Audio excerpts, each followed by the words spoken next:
twitch.tv, it's Vtuber Talk. This week our guest is Yoro Yoyo. It's all about to begin on Vtuber Talk.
Testing 1 2, testing 1 2. Okay, I think it's working now. What I had to, the one that was originally there just stopped working, so I just decided to add an entirely new audio input capture source because screw the one that was happening. Hi everybody. Hi. Well, this has been, oh, wait a minute, I know what's going wrong here. 1 second. Wait a minute, Yoro, or is that my voice coming out of your speaker? Okay, wow, oh boy. Never a dull moment here. Never, ever a dull moment. Okay, okay then. Well, let's start from the top, shall we? Hi, and welcome to Vtuber Talk. I'm Jay, and this has been one of my more scuffed openings, but if you've been here before, you know my saying, embrace the scuff, love the scuff, scuff happens, and you just need to roll with it. So, yeah. Thank you all so much for being patient as we worked through that. We had some quirkiness in Streamlabs just before we went live. I had to restart my computer, and I was like, okay, well, at least we all got it taken care of prior to go live. This is fine. And then we go live, and Streamlabs decides to disconnect for a second, and then it turns out that it decided it didn't like my audio input anymore, but hey, we're here now. We're gonna have a really good time tonight. I am really looking forward to the show, honestly. For those of you who haven't been here before, Vtuber Talk is designed after classic late-night talk shows. Everything here is quite obviously live, casual, and the goal is to simply have fun conversations that'll entertain people who are already familiar with the guest while still being accessible for new fans. That is my way of saying I hope anyone can tune in and have a good time. As always, any cheers and donations are always split 50-50 with the guest. So, apart from all the madness with this little scuff start, it's been an interesting week in VTuberland. Niji Sanji unveiled its first set of English talents, which was very exciting. And speaking of scuff, one of their 3 talents actually had a failure to launch last night, and it's the type of thing that just... It's so great that the community is always very supportive of whenever technical issues happen. Her debut has been postponed to a to-be-determined time, but she was able to participate in their little interview, so at least that was able to work. But just goes to show, it doesn't matter how big or small you are, you can have a giant company behind you, stuff will happen, so figure out how to deal with it because it's inevitable. But before we get properly started, I had a realization earlier this week. Last week, my guests were Booster and Ellie from the Jusagi Content Corporation, and there is a particular thing that is well known for Booster in particular. There is a script, shall we say, that he enjoys, and you know, frankly, I enjoy it as well. So, here we go. The missile knows where it is at all times. It knows this because it knows where it isn't. By subtracting where it is from where it isn't, or where it isn't from where it is, whichever is greater, it obtains a difference, or deviation. The guidance subsystem uses deviations to generate corrective commands to drive the missile from a position where it is to a position where it isn't, and arriving at a position where it wasn't, it now is. Consequently, the position where it is now the position that it wasn't, and it follows that the position that it was is now the position that it isn't. In the event that the position that it is not the position that it wasn't, the system has acquired a variation. The variation being the difference between where the missile is and where it wasn't. If the variation is considered to be a significant factor, it too may be corrected by the GEA. However, the missile must also know where it was. The missile guidance computer scenario works as follows. Because a variation has modified some of the information the missile has obtained, it is not sure just where it is. However, it is sure where it isn't, within reason, and it knows where it was. It now subtracts where it should be from where it isn't, or vice versa, and by differentiating this from the algebraic sum of where it shouldn't be and where it is able to obtain the deviation and its variation, which is called error. This has been a live missile posting brought to you by Vtuber Talk. And yes, this will go on YouTube as a separate clip, so I hope you all enjoyed that. I certainly did. I always like crazy little things. Now then, now that scuff and silliness is out of the way, please welcome my guest for this evening, the delightful dictator VTuber, Miss Yoro Yoyo. Ooh, yeah, I'm doing mid-voice because I'm tired, yeah! Hello. Hello, everybody.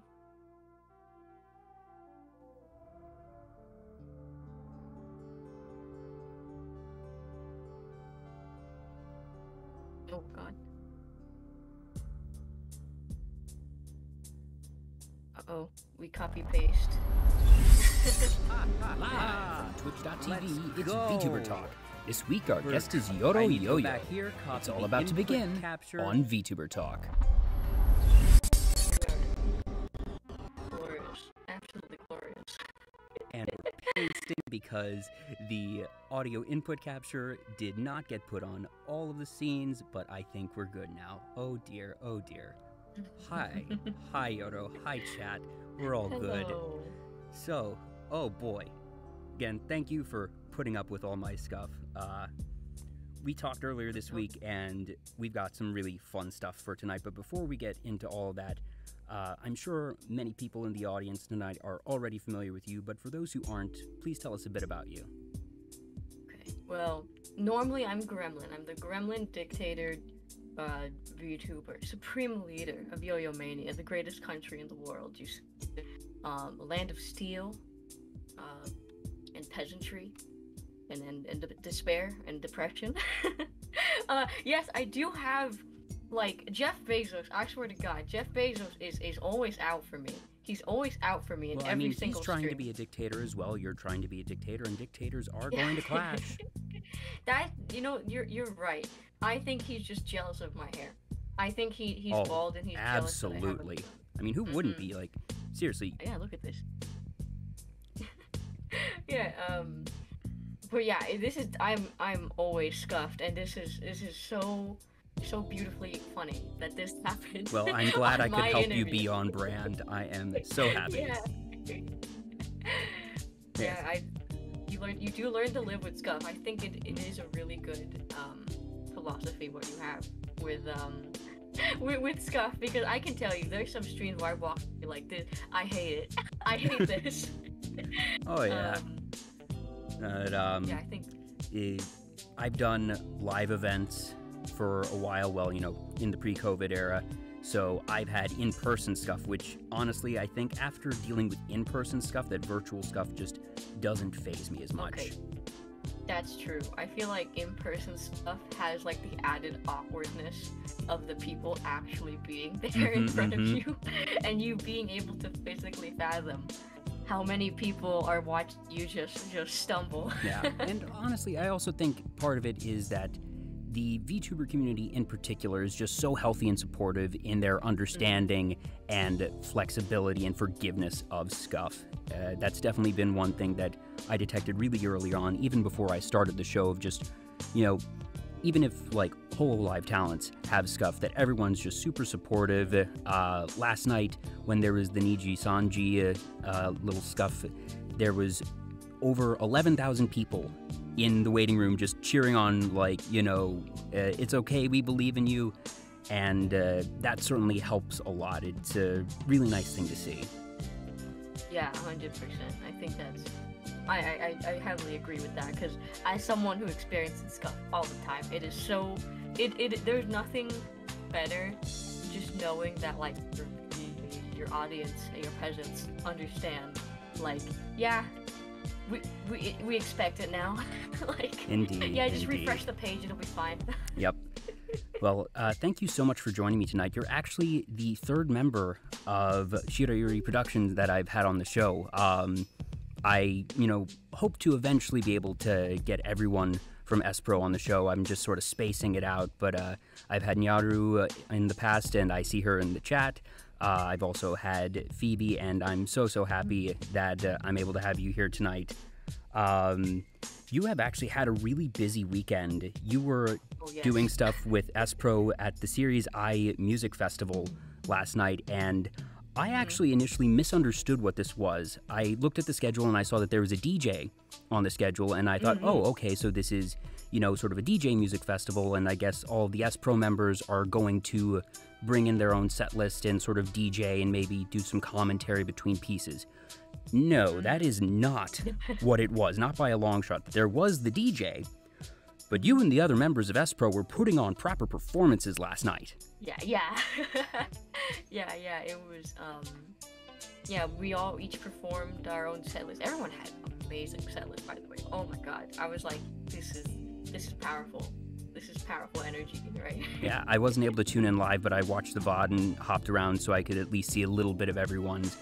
You in particular had some very creative visual assets. I know this will be available on SeriesAI's Twitch channel, at least for the 2 weeks that Twitch allows it.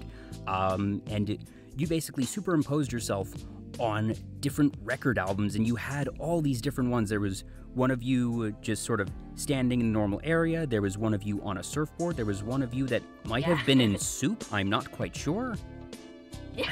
Yeah, so each of the album covers, first of all, I had so much, whenever I put on a performance on any concert or a special event like that, I always want to go like all out on visuals. I know Nyaru's was amazing and perfect for her. It was a Nico Nico Doga inspired one. Oh yeah, I saw some of that. That one, I love the visual. She had even the scrolling text in the background. I was like, yeah. And she had the 3D one pop out. That was amazing too. That was like super cool to see. She literally ended her performance with a dab. I know. Iconic. Like, but yeah, I love every time I do any sort of performance. I always want to like try. I always want to try and outdo myself. First of all, like my first ever like major concert was at IdolCon, and I did one where I had like a magic microphone, and I would like every time I sang a song from a different era, it would time travel me back into like that era. So oh my goodness, I have not seen this particular performance. Is this available anywhere? Oh yeah, it's on YouTube. It's on my YouTube channel. Cause Twitch. Well, yeah, I don't think I can keep it BOD for Twitch that long. Yeah. But the visuals weren't like as polished at this time around. This time I've contacted my art professor. I'm like, do you have anything like this? And I put it all together. I made like the little SeriesAI disc set with the track list was supposed to be chat, but last minute I found out that the dimensions of my images were not big enough, or the dimensions of my output was not going to be big enough. I had to resize everything right up until before I went live, and that was incredibly stressful. But all of the album covers are based off of the actual album covers from which the songs came from, which is why I kept like jumping back and forth between. I think, yeah, I jumped between Sparkle and Big Wave, and then went back to Sparkle, because I tried to do it based on. First, I tried to order the songs based on like mood. And yeah, it was really bouncing around. Yeah, we started out on this very like almost aggressive Silent Screamer, and then Right on Time, and I think that whole chunk of Right on Time, Daydream, Sparkle, Morning Glory, and Magic Waves, those are all very feel-good songs, and they ended on kind of these like contemplative. Oh, Nyari wants me to talk about the ending. Oh. We ended on this like contemplative, like, kind of sad sounding song, and then the last song was Fragile. I think that's the one you said I was in soup or something, like in the soup bowl. I think so. Like I said, I wasn't able to watch all of it, but I was sort of hopping around, and that one stuck out to me, and I sort of had to do a double take of, wait, what? Yeah, so that one, the album cover is a little mini figurine of Tatsuya Yamashita, and so I tried to like place myself so it looked like I was the figurine, but I could understand why it looked like a bowl of soup. Okay, that makes honestly a lot more sense. Yeah. But at the same time, soup also is good. That's true. I love soup. I could really go for some soup, actually. I'll consider it next time.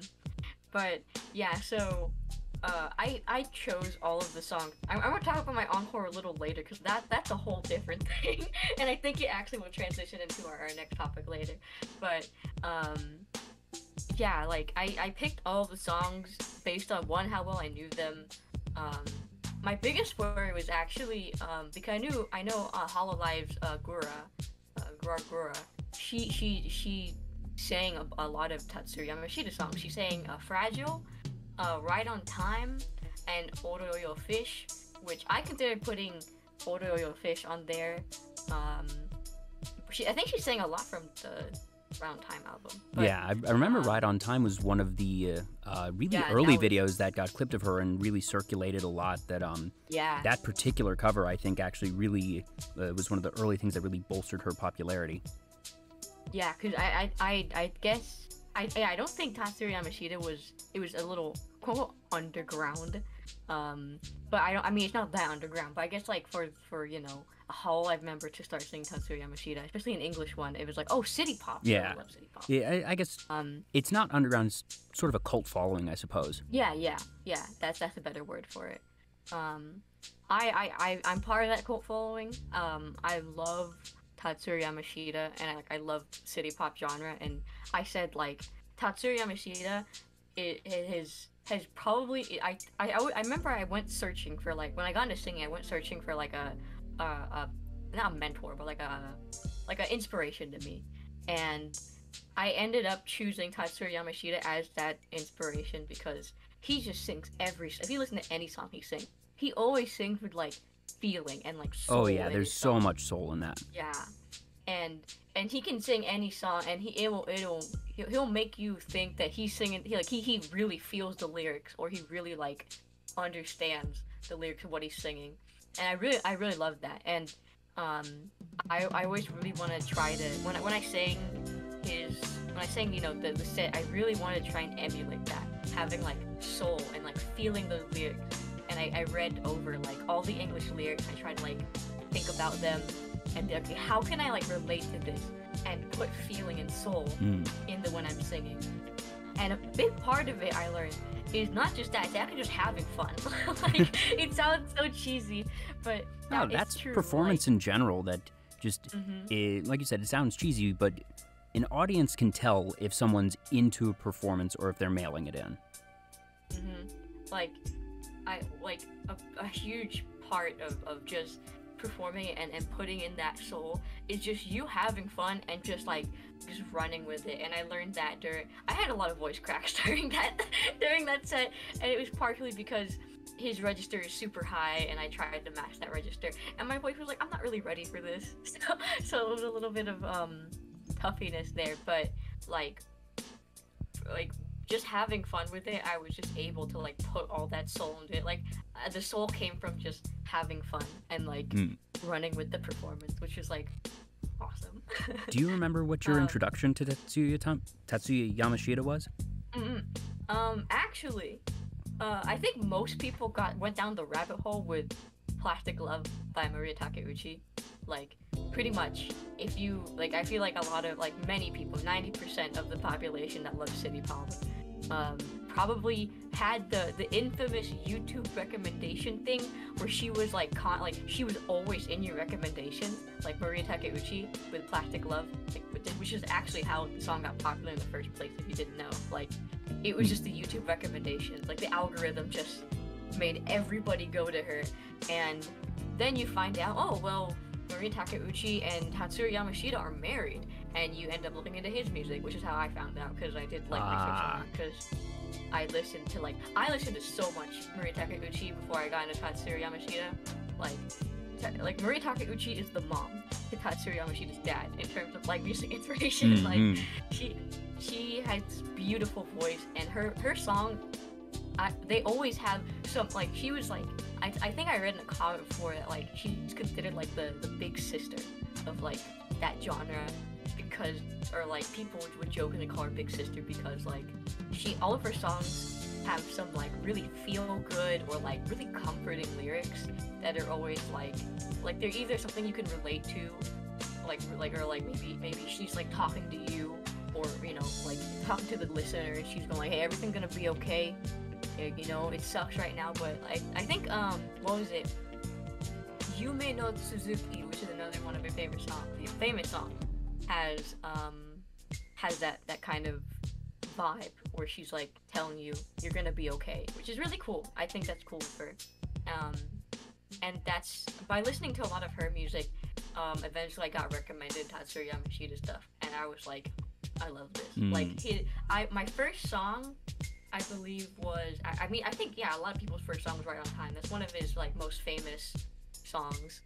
And, yeah, I listened to that, and I went down this rabbit hole, and I discovered the song Bomber, and oh my god, that was, like, my my second encore song, which I was not, I had that ready because I knew that there was a chance that I would, like, go under my time, because I had, like, my encore prepared with all the special effects, and I had this kind of last minute one, like I might not do it, yeah, just have it in the reserve.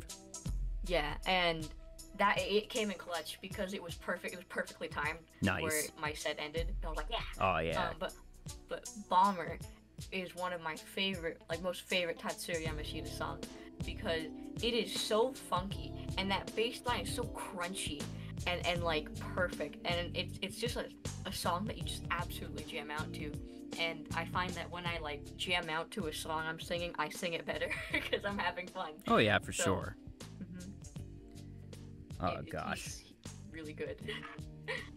Yeah, that it is really clear that you're just a very big fan, and I could definitely feel just your own passion and soul coming through in your performances, that they were really, really good, and honestly, everyone from S-Pro did just a fantastic, fantastic job. So, Yaro, I still see you in the chat. Congratulations to you and to everyone else. That was a really cool thing to see, and I'm really excited that S-Pro's been able to get really a lot of actually exciting opportunities, that you all were part of IdleCon, like you mentioned.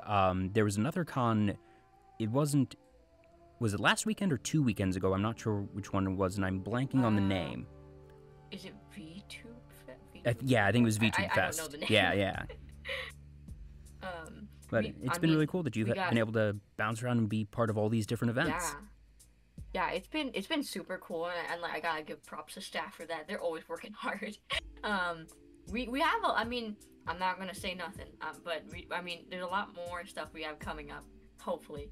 Very exciting. We have so much more exciting stuff coming up, and essentially, like, my biggest hurdle every time I do something like this is how to one-up myself, because I always want to go, I think a lot of performers struggle with this. You always want to go bigger. Oh yeah. You want to go better, and I absolutely love doing stuff with my visuals, and I want to, like, one-up myself. Like, how can I make a set and creatively, like, put some sort of visual that corresponds to the theme of it in there? Because I like my sets to have some sort of, like, theme to them.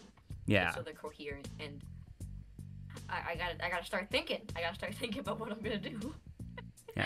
So speaking of visuals, so I'm a bit nervous to go to the other screen, and I realize I didn't entirely set it up, so I'm going to bring some of them in here on this particular view. But while I get all of this situated, so is visual design and graphic design something that you've been pursuing since before starting VTubing, or is it something that you've sort of discovered that you have a passion for along with VTubing? Because apart from the visuals that you had prepared yesterday, you've also done a lot of stuff with graphic design. There's some posters from a previous event that I'm going to be getting up here in just a second. So it seems like you definitely have this passion for graphic design one way or another, and I guess, is that something that predates VTubing or that came along with it? So, interestingly, well, I feel like it really started growing, like, when I was VTubing, and because I did have to, like, apply my own my bad, like, you know, like that meme is like, graphic design is my passion with, like, Comic Sans, and like, you know, it kind of felt like that. Like, I'm in dictator school for graphic design, essentially, and, you know, I feel like I got better at it and started really getting into it, and VTubing gave me an opportunity to, like, hone my skills a little bit. Like, especially with this one I'm pretty proud of, but at the same time, like, it's not that original. Like, if you think about it. Okay, here's the thing, my style, because Matt Thread says, if you say anything positive about minimalism, I'm following. I like minimalism, but with, like, actual meaning, because a lot of companies just go minimalist because it looks cleaner. But when I do minimalism, I'm doing it for a reason, and I'm doing it not because it looks clean, but because, like, there's, like, some sort of, like, symbolism. I love doing posters. Yeah, so speaking of posters, I'm going to bring up the first one here, and it might be awkward sizing, so advance warning on that. Let's see how well this actually works. Oh yeah, that's real big. That's real big. Let's get this fitted. Fit to screen. There we go. Yeah, that's much better. So you had this one, and I realize you can't actually see from your vantage point. This is the Gremlin but Gorgeous poster for IdleCon. Yes. Yeah. So yeah, a lot of people may recognize where it's from. Not just, like, the actual poster itself, but the inspiration. Yeah, I just watched Nice Guys, like, 2 days before I got that idea, because what that art of me came from a piece I did with Nyaru, actually. It was us in the Nice Guys poster, like, style where it's I have it on my wall actually. Yeah, it's Ryan Gosling and Russell Crowe, and they're standing next to each other. I don't think I have the image handy of the one where it's both of you, but I do have the original reference here. So, and let's get this one fitted as well. But yeah, it was. And yeah, you have that parallel pretty easy right there. Yeah, it was heavily inspired by that, because I absolutely love that like Nice Guys had such style and like such like that retro kind of like retro kind of aesthetic, and I really like I learned like while I had this project where I had to design Hitchcock movie posters in the time period where the movie came from, and I realized like how much I absolutely adore making that vintage style, that retro style, and I just became like obsessed with it. And this was still while I was VTubing, so this opportunity gave me it gave me like an opportunity to like start honing my skills and kind of like realizing, oh okay, I really love just doing like my style as a graphic artist is like vintage and retro and very like clean, yeah, and simple. And I absolutely love the Nice Guys like graphic design. They did such a great job like encapsulating the era and just making it seem like super stylish, super stylized. They went like all out in that movie, and I really wanted to like do something with all of Vesper. I gave you a few examples with there are a few others here. I have one for Nyaru, I have one for Kusu. Let me get those up. Those are probably the two that I really liked, and they're two like graphic design lesson. It's hard because I know there's like a lot of set rules you're supposed to follow with graphic design, but I rely on intuition, which is not the best thing, honestly. I have now the Nyaru is impeccably an idol. And then I love both of these. They're just so No, Val and Lavi also had like their models. Like it wasn't just Nyaru. It was Lavi and Val both just posed their models, because I'm like, if you have art, give it to me. Otherwise, just give me your model. And we did that. And I have Nyaru in the chat. Yeah, Val and Lavi both did not had their models. But and then there's Kusu's, which is Menhara is marvelous. Yeah, Menhara and marvelous. Hera, always mispronounce that. Yeah, it's fine.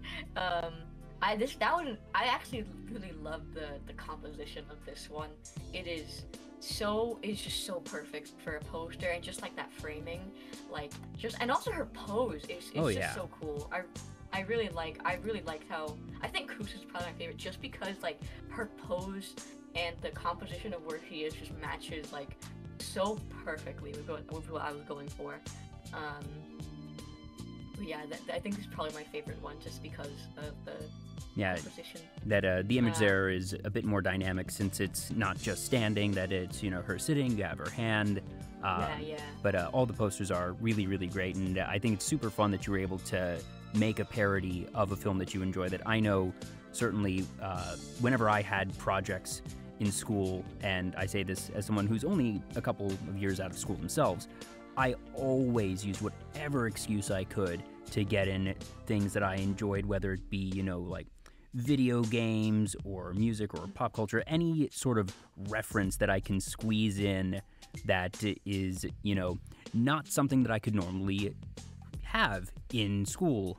I always took that, and I love that you were able to really incorporate that, just your enjoyment of that particular aesthetic, and also then tying it back to something that most of your fans will know you have a particular love for, rather a someone being Ryan Gosling. Yeah. Another one of my graphic design, like I totally forgot. I was like, how could I forget? It was one of those how could I forget moments. Saul Bass. If you do not know who Saul Bass is, for those of you who don't know, he is a very, very one of the most famous like graphic designers, and his style is very much kind of this. It's very bright. it's colorful, but there's this kind of edge to it. There's this kind of like roughness that comes with it, and he did a lot of Hitchcock posters. I believe he did one. He did the one for Vertigo. The famous one is Vertigo, which is I actually referenced for my IdolCon set. I advertised it as a film. I advertised it as a film called Back to the Gulag, or Scanlit Gulag in Yo-Yo Mania. And I advertised it as like it's cool indie film, and the poster I used is a parody of the Vertigo poster, the Hitchcock poster by Saul Bass. But Saul Bass is one of my my graphic design style inspirations, and I just love, like, if you don't know Saul Bass, like, you guys should, like, Admittedly, I do not. I'm gonna have to look him up. He's really good. He's just really colorful, and I just really love that really rough looking design. Like, it has that kind of philosophy of, like, well, not exactly, but this philosophy of minimal, but you're also doing something, like, there's a reason it's minimal. There's, like, you know, there's a logic to why it's minimal, what emotions you want to evoke, and he's just really good, and I love it. Oh yeah, I'm looking up some of this, just doing a quick Google search, and I see what you mean that, did you see the anime, Great Pretender? No, I did not. Okay, the opening sequence in that seems slightly similar to the style that you have here, but yeah, this is really minimalist. It's a bit blocky, definitely is that throwback aesthetic, so, yeah, it's all coming together. it all comes together, yes. But yeah, the graphic design is something that VTubing is kind of like been a vehicle to like explore a little bit more, because I do be one of the VTubers who started off with no money. Like, I couldn't buy anything. I couldn't commission anybody to do anything. So I just did it all myself. So like pretty much all of the every time you see something on screen, like on my streams, like the broadcast background, you know, like I have like a little waiting screen, that's like a little small GIF. I made all those myself because I just couldn't afford to. I literally had no money to my name, so I couldn't buy anything, so I just made it myself and went from there. I did the best I could, and S Pro really gave me like a better vehicle to do VTubing, like better, like, you know, they essentially just gave me like, okay, if you need something, like, we'll help you with it, which was really nice because I'm still getting used to it, because I'm not, like, I was kind of like not to sound like Sasuke edgy, also no Ancho. Yes, the man, the fish, the legend, Ancho P. Mr. Fish. Yeah, not to sound like Sasuke levels of edgy here, but like I was like the lone wolf, and like I just kind of like kept to myself and did stuff on my own. So I know like Ancho does want me to rely on them more, so I'm kind of trying to, because I know I'm still kind of like this. I'm still used to having to do things on my own, that it's hard to like, can you help me with this? Unless it's like video games. They got me covered for video games, but everything else I'm like, I'll do it myself, it's fine. I think you're doing it very, very well, honestly, and just, even if your streams have a level of scuff, hey, I'm one to talk anyways, but just that you make it your own, and just, I really enjoy your brand of just, you have the dictator feel, and then also that you have this grainy filter over the broadcast, which I really enjoy, just like, you know, really leaning into that whole motif. Yeah, I really like that. I'm not sure, I've heard some people say it like messes with my stream quality. I'm not exactly sure, but I think it's kind of funny because having that filter and having that like really weird like crappy quality kind of adds to the dictator feel, doesn't it? Oh yeah, like, yeah, that it feels, if it's bringing down the quality, it feels like it's done intentionally. So of just, all right, you know, watching on a big box TV in, you know, Soviet Yo-Yo Mania. Yes, that's exactly the feel I want. Like, you're truly living the peasant life when you watch my stream. And there you go. And any time that you have scuff, you can just say, okay, well, it is Yo-Yo Manian Broadcast Bureau's fault, and they are going to be punished very severely. Yeah, that's all spoilers do. Or just blame Jeff Bezos. Jeff Bezos That's is kind true. of like the scapegoat right now. he's Yo-Yo Mania's like most wanted, and it's just Jeff Bezos. Make a little poster to go in the background just behind, Public Enemy #1. Okay, I should. I don't know if Twitch is gonna like murder me for that. Well, if it's grainy enough, not recognizable enough, you're not saying you're gonna do anything to him. You're just saying he's wanted. Yeah, he's wanted. We want to just talk. Yes. Just talk. Just a little talk. Just talk. I'm gonna make him an offer he can't refuse. Leave the gun, take the cannoli. Oh dear. Well, outside of VTubing, I know one thing that you enjoy a lot of is tabletop RP, particularly World of Darkness and Vampire the Masquerade. Let me tell you. I'm excited because I'm God. someone that plays a lot of D&D. I do 5th edition. I've done, 3.5 back in the day, and I'm very much aware of World of Darkness, but it is not a system that I have ever actually delved into myself, so please enlighten me. Okay. Because there's different versions of Vampire the Masquerade, and there's V20 and V5, I believe. V5 is the one that we use for our live sessions. I don't know what the session, I don't know what it's actually called. Is it, well, we had a name for it, and it was called Blood, Booze, and Backrooms, but I don't know I usually have a chronicle name. I don't know what the name of our chronicle is, so I'm just gonna say like Chuba, VTuber, VTM,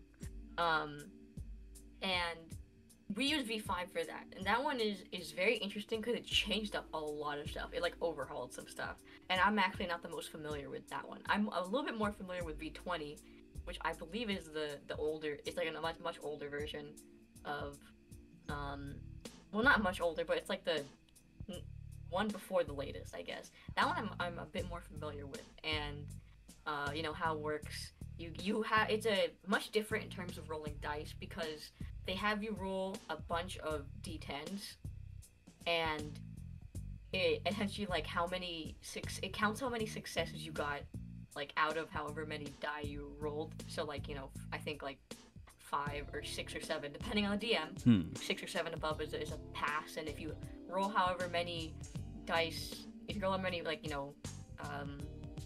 successes out of however many dice you threw, that counts as a success. So it's a primarily D10 system.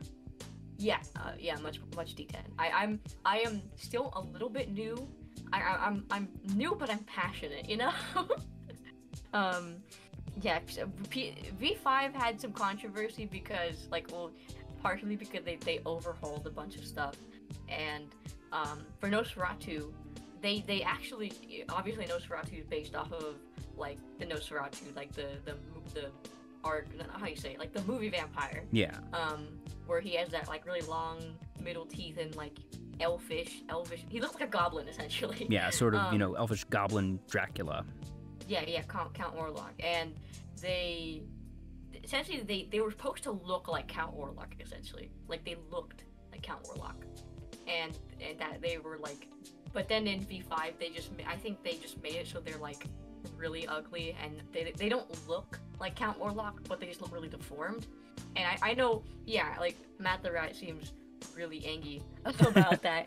Just a little bit. Because I don't play Nosferatu, so I never had that problem, haha. But yeah, I think they made it so if you're a Nosferatu and you're out in public, it's not an instant masquerade violation, because essentially the Nosferatu are a Nosferatu are a walking masquerade violation, and a masquerade violation is just going that's ultimate breaking of rules. It's they have a strike system. I think it's 5 strikes and you die. So so they were walking in V20, at least the one that I play more regularly with my friends. There's a walking masquerade violation, so they have to disguise themselves as humans and use magic and obfuscate and all that. And yeah, I don't play Nosferatu, so haha. I'm a cool Toreador. Yeah, so who are you playing in this particular campaign? Oh, okay. So, funnily enough, so my current character in the VTubers by Night campaign, is ported from. She's literally she's like literally ported from my other like side campaign I do with like other friends like privately. And I made her different because she's just very like, okay, she's just horny. Like let's just put it that way. She's incredibly horny, and she's just like really like, you know, the seductress, and she does it for fun.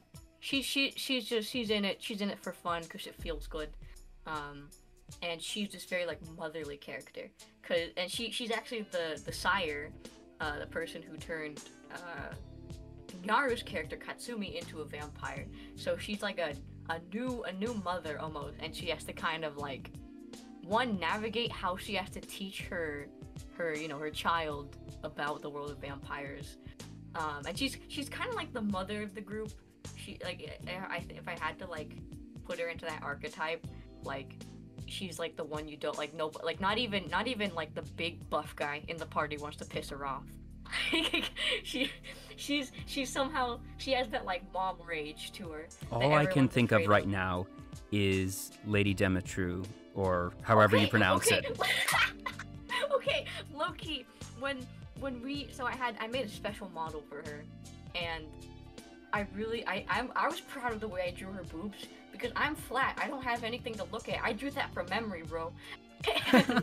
and so I'm like, can you make her bigger? So she's like, you know, you can see it. And she ended up looking like she was like 9 feet tall. Like she looked like she was there like you go. Dimitrescu. And I'm like, oh no, it's her. I accidentally made her before Resident Evil came out. Someone get the Capcom legal department on the phone. This is copyright infringement. No, I made her first. Fight me. Well, no, that's why we get them on the phone, because they owe you money. That's true. They owe you money. That's true. Yeah, they better. I want to own 50% of this company.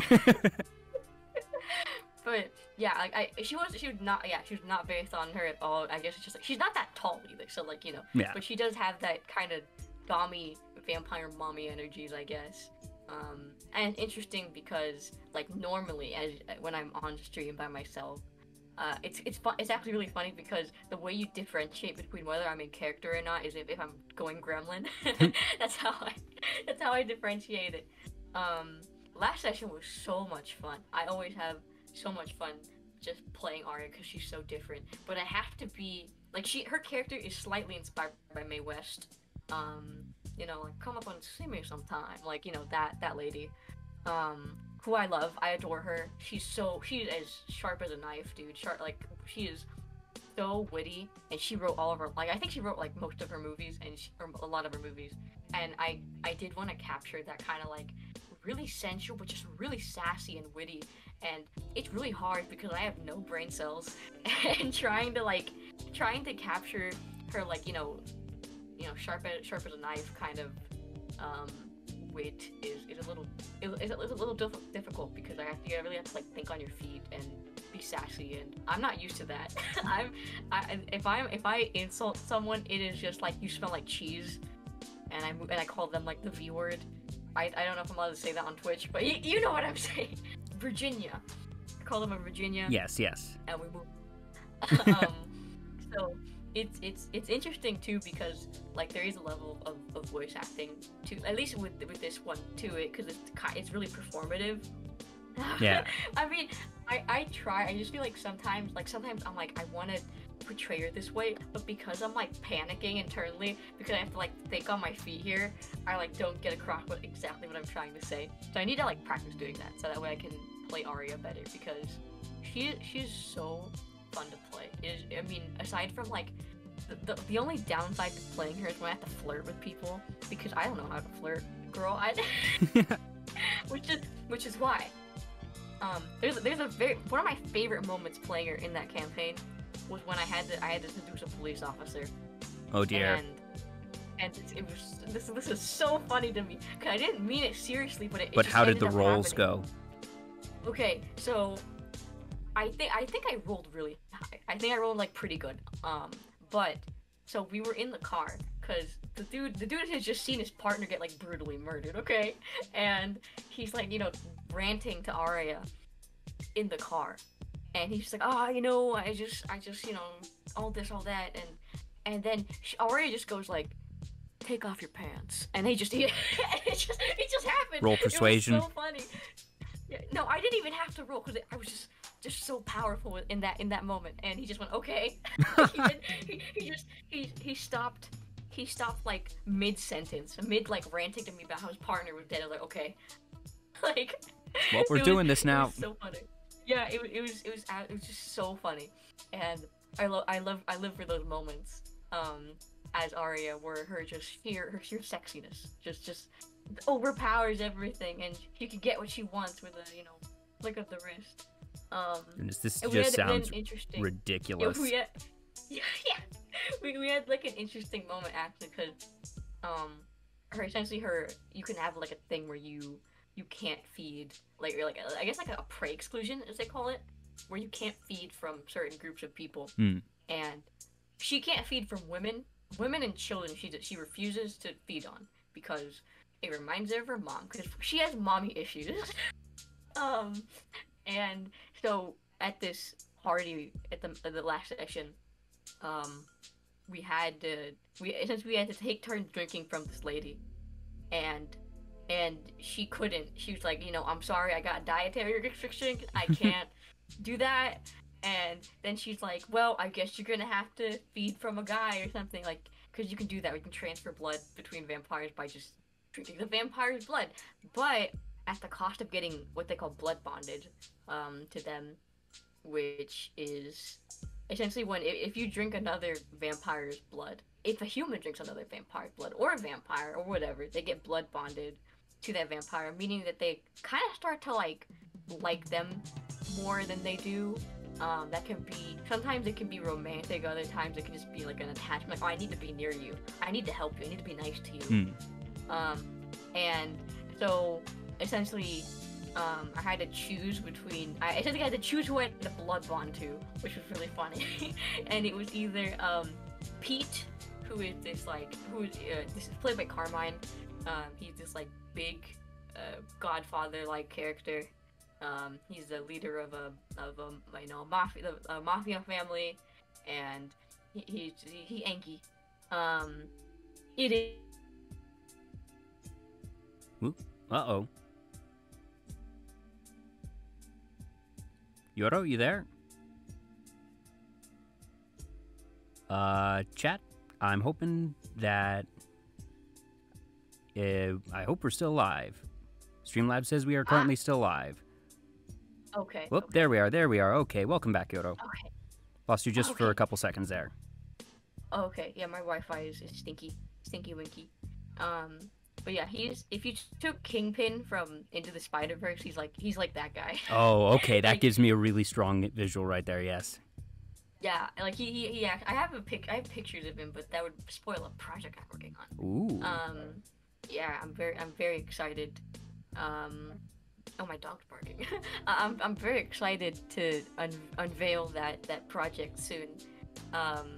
It's gonna take a little bit of time. I'd say maybe next session, which will be in about a month. Well, speaking of which, where is this campaign streamed? Is this on your channel, or is this on... It is on Halbernach channel, who is our DM. He is, oh my god, he's an amazing DM, by the way. Like, oh my god. He is so good. And like every time I don't know how he manages it. He's so like, how do you say, enthralling, like as a DM. Like I've never done live action like D&D before, so like when I played this, essentially like I didn't really know what to expect. I was kind of nervous about like immersion and voice acting, but he made it like really easy to just like get in character and really like just bring yourself, like, you get super immersed into it. And it's like it's interesting because I can 100% like, when I'm listening to him describe the surroundings and what's going on, I can like see it in my head, which is amazing. Oh yeah, and it like, always so makes cool. such a big difference when you have just a good descriptive DM who's able to, one, just run the game effectively and corral however many players that they have to deal with, but also being able to create that scenario and make sure that the players are able to get really invested in just, immersed in all of it. Yeah, and like I know like I've had to like DM people before, and DMing multiple people as well could be like, I do it over Discord, over text usually because it's just easier, and it can be oh hey Tia, thank you for the raid. Hi there. I followed her because I saw when I was waiting for you to go live, she was recommended to me, and I followed her because I love her design. She's like yeah, she's great. Goth girl realness. Yes. Yeah, she's really great. Yeah, I had her on the show a couple weeks ago. I always put past guests just on this ever-growing host list, so yeah. But thank you, Tia. You're very sweet and you're amazing. But yeah, it's hard. It's really difficult to DM a lot of people and also make it seem equal. That like every player is getting like their time in the spotlight. And Hal manages to do that. He manages to like balance at least in my from what I've experienced. I don't know. I do wonder if Nyaru feels the same way, or Carmine and Mal feel the same way. Where it really feels like every single player gets their like time in the spotlight, like every single session, which is probably like super hard to do. Like, cause there's like 4 of us, and sometimes I guess one could take priority over the other, but it never feels that way. It always feels like that we're each getting like our deserved time in the sun, which is cool. Sorry, I just had to take care of someone in the chat. But yes, I need to figure out, once you know when the next session is going to be, I am definitely going to try and tune into this, because this just sounds like a riot. It is so much fun, and you can tell we really have fun, and we always laugh, and I know that last session, like, they purposefully hid stuff from me just so my reaction would be genuine. So there's like a part where we did the Malkavian Primogen, the Gangrel's Primogen's head, and I didn't know this until she opened the box and pulled out the head, and my reaction was just like screaming. Like, I was like, what? And that, so like that part when Arya reacts to, like, when she reacts to the head being taken out of the box, that was actually just me screaming. Like, I was just like, what? And that's why they didn't tell me. That's why they didn't fucking tell me. Now, so I'm guessing they share images and different things up on stream for all the things? Mm-hmm. That's awesome. Yeah, that's really cool. They show, well, he it's mostly just showing, us, and then we're at, like, a bar, and he has, like, a little menu thing for, like, Hal's, like, setup is really good. And he usually shows pictures of who we're playing that I drew and stuff. And I have something very, very special next session. I hope I can get it done by then. It shouldn't take too long at the pace I'm going. I'm just gonna say this: if you liked seeing Arya move, you're gonna like this. Oh dear. Oh my. I'm very excited to finish everything up and then start being able to, like, actually tell people, because I want it to be a surprise. I really want it to be like something super, like a big surprise, and it'll be super cool. But I gotta, like, actually start. I think I'm pretty much, like, halfway done with everything. Halfway done with the first step of the process. So after, I think it should take me a couple more days to finish the other half, and then I'll be able to start doing the second half, which is like the finale act, which will be cool. Awesome. Please do let me know when that ends up being scheduled. And by the way, thank you to Uzu, Sayu120, and Baliais for the follows. And thank you again to Tia for the raid. I hope your stream went well. She had a hard time saying my name, and I felt bad. It's actually, I didn't know it was that big of a tongue twister. Is it Yoro Yoyo? Is it? Yoro Yoyo? I guess it probably also reads weirder when the two words are mashed together in a single URL or username. Cause because it's not the first time it's happened. So like, I'm not like, oh, you said my name wrong. I totally understand, but I was just like, really? Because when I said my name, or when I said it as my, you know, username after doing a typo, my name used to be Yoro Yoyo because it was. Oh, I never knew that. Yeah. Oh my gosh. Yeah, it's a very famous meme among people who followed me from the beginning, and it used to be Yoro Yoyo, and then I changed it because I'm like, that's not it. And then people would have like a hard time saying it, and then because when I did Yoro Yoyo, it was so I thought it like flowed really well, and maybe it would be easier for people to say, but no, they keep saying, they're bringing it back up now, like a Euro. No, it's Euro. It's not Europe. It's Europe. Goodness, well, who knows? Maybe it's something with like, depending on the font of your name, it might end up appearing weird, or just there's a lot of O's in there. Mhm. But I can see why it'd be tough. Yeah. Some people just call me YOLO at that point. Hey, that works too. That's true. That works too. So outside of Vampire the Masquerade, you also do a bit of D&D. You mentioned a samurai server to me. Oh yeah. So that's like my current, like, how you say it? Because usually, you know, when you're doing a bunch of D&D with people, you always end up having like a primary kind of like thing that you're doing at the moment. And that's like my primary one. Naru is absolutely in love with my character from there, which is like, because that one's homebrew. That one was like, the people who run it were like, they worked really hard on like balancing things out and like just making the lore and making the whole, like, you know, what you roll for and stuff like that. And I honestly props to them, and they're all like great DMs as well. So like it's perfect. And yeah, so that's like my current like primary thing that we do. Occasionally when I am able to ask and be like, can we have sessions? Can we have a D&D session? And is that one that's streamed as well, or is that just, you know, on your off time, just relaxing, hanging with friends? Yeah, that's just like hanging with friends, private and stuff. And we call it Samurai Server. It has an official name, and I forgot it. So I'm not gonna bother to remember. But yeah, my character in there, his name is Shigure. And he's like this, it says he like, I know Nyaru joked that he's Sasuke, and I got really mad because I'm like, shut up. That's not true, but it kind of is. Like, he has this like Sasuke vibe to him, but like older and probably a better father than Sasuke. Nyaru in the chat is saying, my husband. Yeah, because okay, here's the thing. With me, I don't usually make male characters.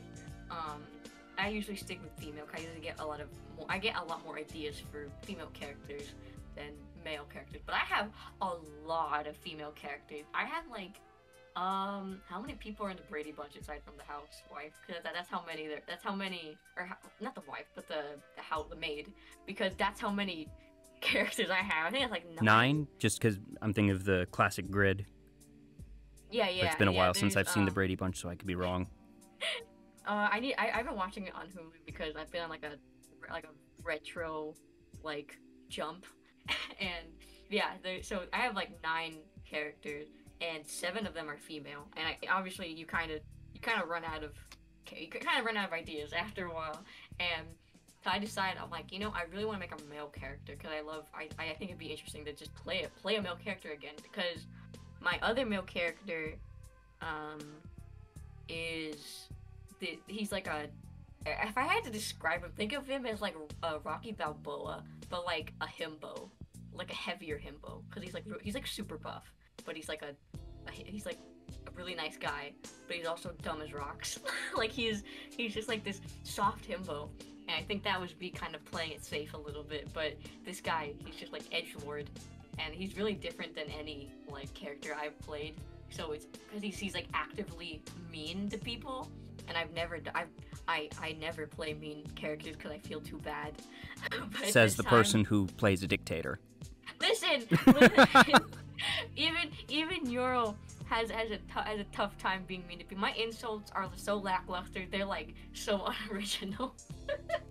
I literally like write roast days in advance Like I wrote a bunch of like roasts, like 1930s themed roasts for the VTM campaign because I know Arya's gonna have to have a quick wit, but I'm not that smart, so I'm gonna write down like sassy comebacks. Got a flowchart of, okay, so if this type of person insults me, and it's in this situation, I have this comeback. No, that's legit what it was. Like, I have okay, if someone insults your appearance, if someone insults Katsumi, if someone insults Pete, if someone insults Ren, I have like a column of like comebacks for like every possible topic. Cause I'm just like, I don't know. That's actually fantastic. I have to like look through it sometimes. Yeah, I have like an insult generator. Like, that's what I do, because I'm like, I'm not that smart, so I need to like write it down. Well, you're smart enough to know that you aren't able to think of it on the spot and to write it down, so hey, counts for something. Yeah, but yeah, so when I'm playing it's interesting with this character, because I don't, usually with like Arya, I feel like I have to be, you know, sharp as a whip, sharp as a knife, really, on point with all my insults and really witty. But with this character, it's interesting because like, he has this, like, I don't have to be that witty, I just have to be mean. So like, I don't have to think about a really like, ooh, that was a good one. I just have to like go for his entire life. I just need to just like make someone feel bad, and that's interesting because I'm not really. I try to do that, and I'm like, am I doing good? Am I being hurtful enough? Am I being too hurtful? Just let me know, because sometimes I have to like really, I have to be mean to another player character. And I'm like, okay, just let me know if I'm being too much, or if you need me to like, ease off the gas. Please fill out this feedback form regarding my insults of you. Yeah. What? I didn't hear. I said, please fill out this feedback form regarding my insults of you. Yeah, okay, low-key, that's what I do. I'm like, okay, was I too mean? Was I not mean enough? Because I want to play him. He's like, his whole character is like, I don't owe you respect. I don't owe you anything. All I owe you is a job well done, and that's his character. And so I just try to actively be really cold and really mean, and like, and it. Sometimes I'm like, damn, I think I hit a little too hard. I think I hit a little too below the belt with that one. Do I just like walk it off and like act like I'm the man here? But I mean, that happens pretty rarely because I sometimes, it's hard because I find myself acting nicer than the character. I want the character to act, so I have to kind of like, okay, no, you need to be cold. Which is, I think it'd be better to like work that into the character, like, oh, he wants to be nice, but he can't because... Yeah, write it in as their flaw or something. Yeah, just so it's a little bit better. I don't have to like constantly scold myself for like, no, you're being too nice, be meaner. Stop bantering with him. You're supposed to be mean. Like, can't help it, it's fun. It's tough being mean all the time. But I like him as well because it's funny because when I made him kind of like, I accidentally made him really attractive to me. Oops. Like, whenever I make a male character, now I realize this, I'm like, whenever I make a male character, they have to be attractive to me. So I drew him and I made him like this perfect dilf.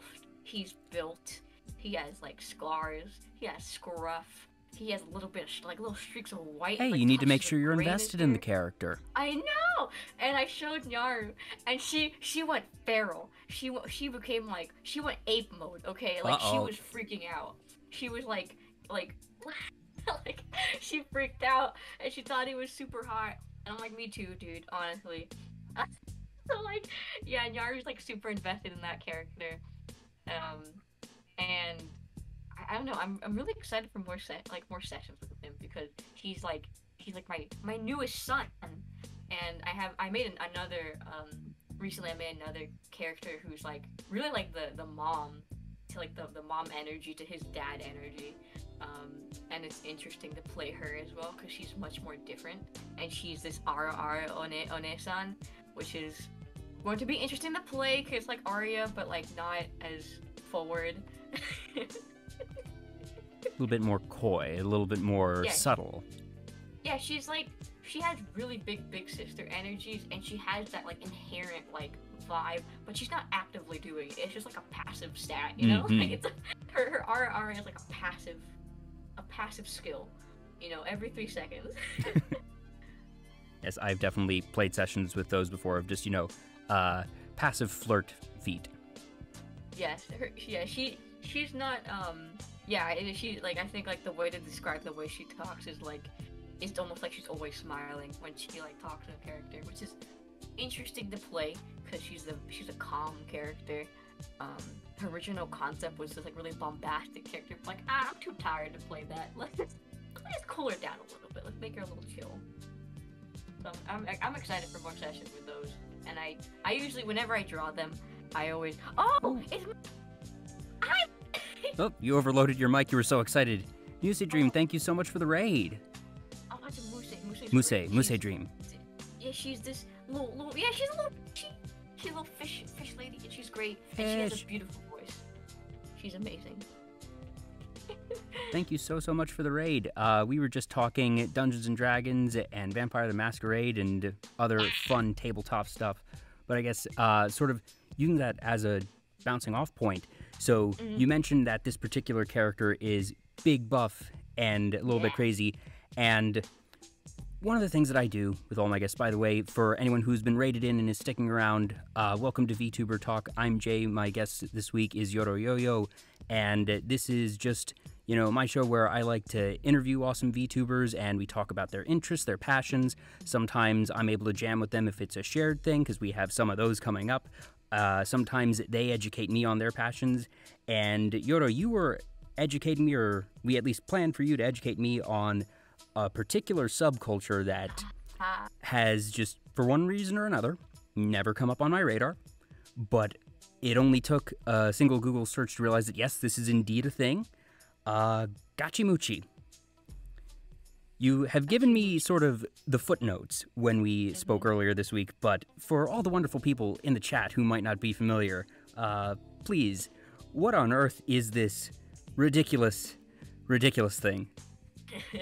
Okay, so here's the thing with gachi. It's really like a drug. Okay, so when you consume gachi in the presence of others, you're like, what the hell are you doing?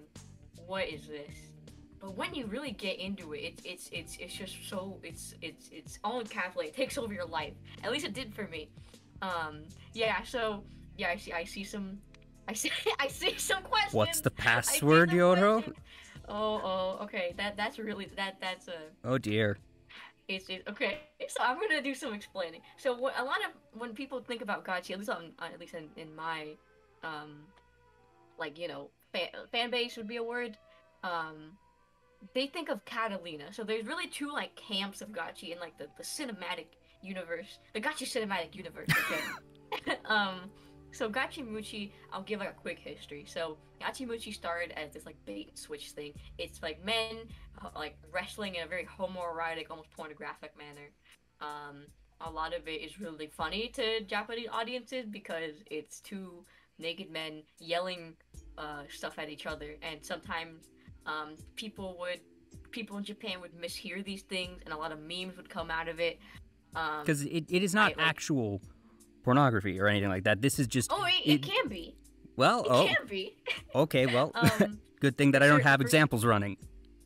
Yeah, for certain characters, quote unquote characters in the lore, in the cinematic universe, like Billy Harrington. Billy Harrington is like the figurehead of all gachi, and he is personally a huge inspiration to me. Like I like that man is like the father figure in my life almost. Like he was just such an inspiration to me as like a whole thing, and I think everybody knows, everybody on my channel knows, everyone who knows me knows how much I adore Billy Harrington, because he was, outside of, Gachimuchi and the meme, he was genuinely like a super sweet guy, like super nice, super caring, super kind, just like a selfless guy, and he'd always help anybody with anything, and he genuinely loved his fans, and I think that I try to make that clear to my fans, like, because Billy did such a great job of just showing how much he loved his fans, how much they meant to him,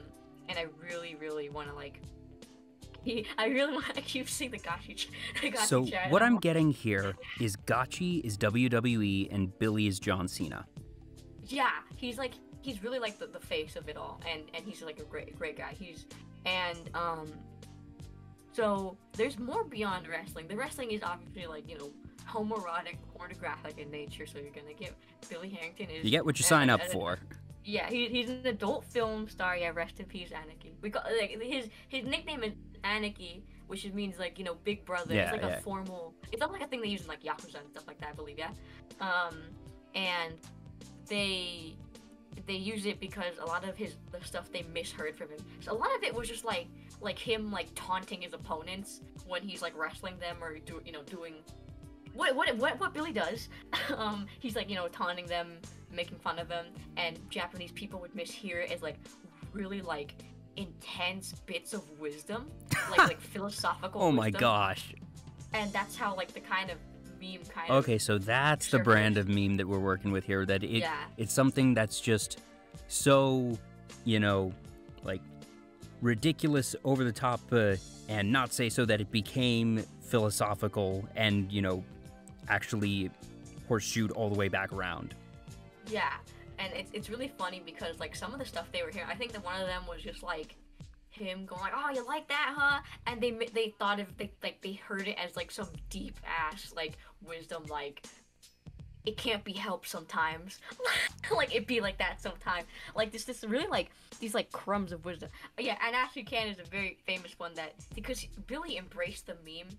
And he really like he became like the face of like the whole Gachi movement, and people what they would do, you know, they had like the Otomad culture in Japan. They would use that because the spanking sounds a lot like percussion, and they would do stuff like that and set it to music and all those glorious stuff. And you know, we have also Van Darkholm, who is on Twitch, by the way. He streams. His name is the real Van Sama, Van Sama, and he streams on Twitch and he embraces the meme and his whole.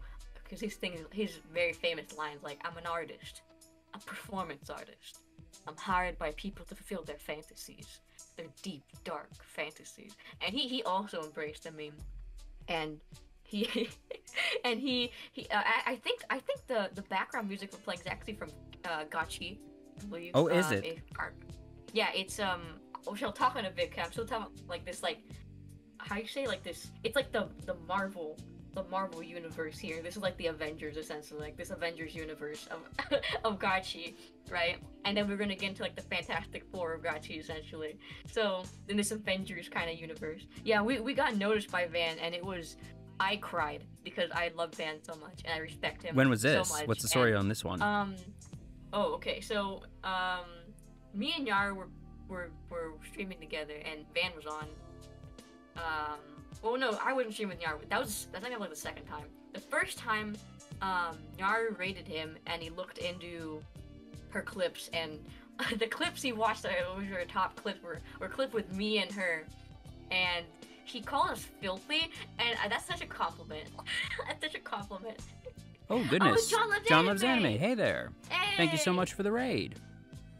Hey. Well, at the very least, I'm not going to have to explain too much about what we're doing here to folks who are watching John Loves Anime. John knows. John knows. But, yeah, big, like, you know, he's still on Twitch. He's embraced the meme. And we're actually getting kind of another resurgence because, essentially there's another character named Kazuya, and he's quote-unquote played by this exotic guy who was an exotic dancer back in the day, and he found out about the meme and he absolutely loved it, and I actually got a response from him. I commented under his video like, "You're such an icon, and we're so happy to have you, and you know, much love." And he's like, "Thanks," and I was like, "Ah, awesome." Even that little bit, I'm Yeah. so familiar with that feeling of senpai notice me, and even if it's just a thanks, it makes a big difference. And that's like, I guess, kind of like there's also Mark Wolf who's also another star there. People his joking name, because they all have nicknames, and his is Biolante for some reason, like the Godzilla creature, which is interesting. He's part of the famous hey buddy, I think you got the wrong door, Leather Club's 2 blocks down, that one. And then there's like a bunch of characters, and I can't get into them all. And now I'm like, just making thinking this of like, everything you've described so far, but kaiju. okay, honestly, I think they've made memes of that. They made memes of that before. Like, I'm pretty sure. Um, and I think it's beautiful. It's art, honestly. Um, but yeah, I could go on for like several years about like gachi and like that side of it things. But then we go into one that's like more associated with me, which is Catalina, and which is more straightforward, just gay porn. And I made John like I was going to let you finish your story, but I was going to say, so John Loves Anime is in the chat saying, oh, look, it's that VTuber that made me drink ranch when I lost a bet. By the way, thank you, Tyrant Fame and Eisenwald, for the follows.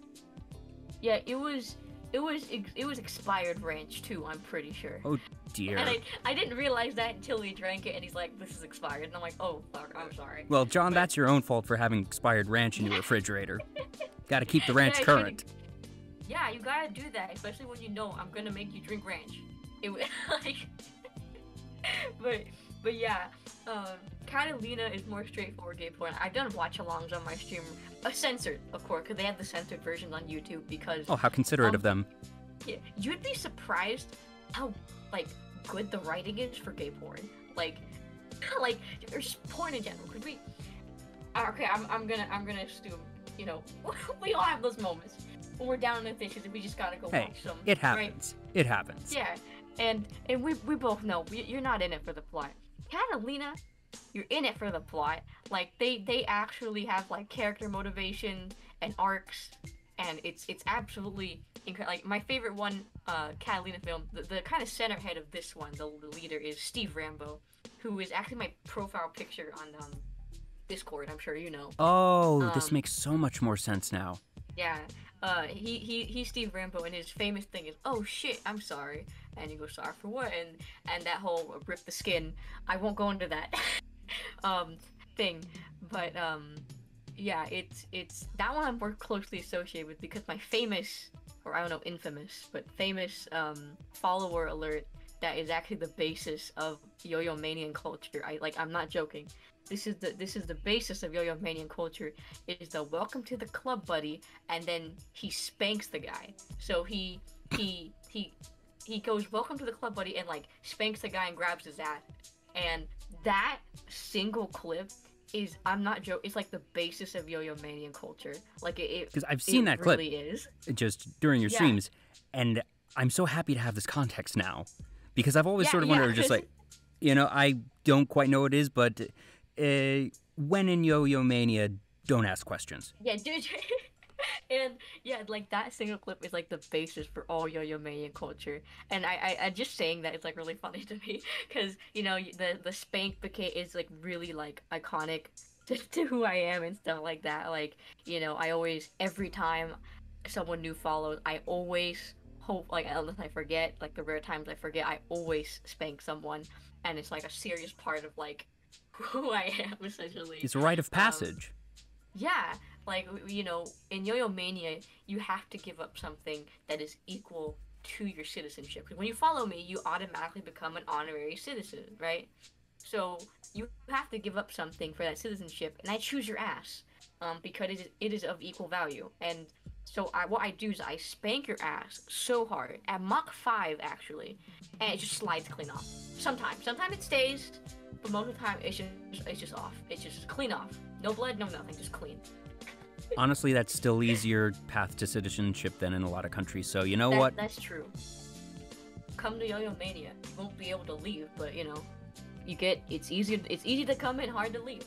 that's pretty much just Yo-Yo Mania culture. But yeah, like I guess like a lot of people just kind of roll with it, but yeah, I really love, that's actually from Boy Band, which is a really, really funny, it's one of the most famous Catalina films, and there's a lot more, and a lot I want to watch on stream, but a lot of them are like either super, like some of them are really hit and miss. Like I think we watched Cockpit 1 and 2, and it was one of those things where like it was less story based and more based on just, you know, the content, quote unquote, we're all here Well, for. with a name like that, I can imagine. Yeah. And yeah, so that one I was like, I know people enjoyed it, but it wasn't as super funny and super fun to watch like Boy Band and Catalinaville, which are my favorite two films. And I still watch them. Like I still rewatch them because they're just so funny. And Steve Rambo is he's not the best actor. And that just makes it all the more funnier. Because there's a scene in Catalinaville which is like the basic plot is some guy has this disc that could like end the world or something, you know, and it, like this code that could end the world, and he has to like retrieve it, and then take the code and you know put a stop to the evil people's plans. And there's a part where he's getting chased down, one of the many chase scenes in the movie, and some guy shoots at him with a gun, and the way he dodges it is like someone threw a ball at him. Like someone threw like a bouncy ball at him, and he just like leisurely ducking. It was so funny. Yeah, there's like a vampire one I really want to watch. It's only like 15 minutes though, so I had to like compile a few. But yeah, like Steve Rambo, I know he's doing good. I think actually if you go on my YouTube channel, my channel trailer is a parody of his fan club video where he goes like, oh, you know, if you subscribe, I'll give you some hot pictures. So I just put a picture of spaghetti. That's a hot picture, right? Yeah. Spaghetti's hot. It's hot. Use some chili sauce too. Yeah, it's but yeah, the Catalina I'm more closely associated with, but I do like because it's like a Marvel thing. You're in the Fantastic Four, but you're also like associated with Marvel at large, essentially. So, those people in Catalina aren't as like they're not as like prevalent, if that makes sense. Yeah. Like the people like Steve Rambo, he's kind of just like, you know, quietly living life, and I respect that. And he sounds like he's doing good from this one update we got, so I'm happy for him. But like compared to like, you know, the Avengers of Gachi, where everyone is like, well, a lot of people are really like into the community and they get the joke or they think it's funny. Because there are some people who just they don't think it's funny. I think Ricardo Milos, if you know that guy, he's a really famous meme. I do not, unfortunately. He's like this thing where you get a video of a TikTok girl, and then when you're watching it suddenly switches to this man in a Speedo dancing. With an American flag Speedo specifically. Of course. Yeah. Have you seen that? I have not, but just I'm sort of envisioning all of these different scenes, both from the films and the memes as you describe them, and this is a trip, Yoro. Yeah, I'm like, because it's hard to like, it's like when you're explaining it to someone, they're like, what the fuck are you on about? But then when you get into it, it changes somehow. Like you actually become like really invested in it, and at least the people I've talked to, and you know, me, and I know I do got into it as well, and like it just becomes like a part of your life. It's so like weird to describe. I'm kind of scared to look into it because I'm already in too many rabbit holes. Yeah, it's a deep dark rabbit hole. But yeah, at least now you got that context about me. Yes, that just this provides just the insight and knowing these origins that are so you know ingrained into Yo-Yo Manian culture. That's really cool to have, and as I was mentioning earlier, it's just so cool how you're able to weave all these different things of your interests into your stream and into your character and everything else. Oh gosh, I'm just thinking. Oh dear. I don't even know. This is just like everything that you've described here is sounding like just a weird mashup of WWE, the Marvel Cinematic Universe, and then just, you know, that special brand of trippiness that only the internet can offer. Yeah, 100%. I guess like with the WWE part, it's not like pro wrestling with like stunts and like epic intros.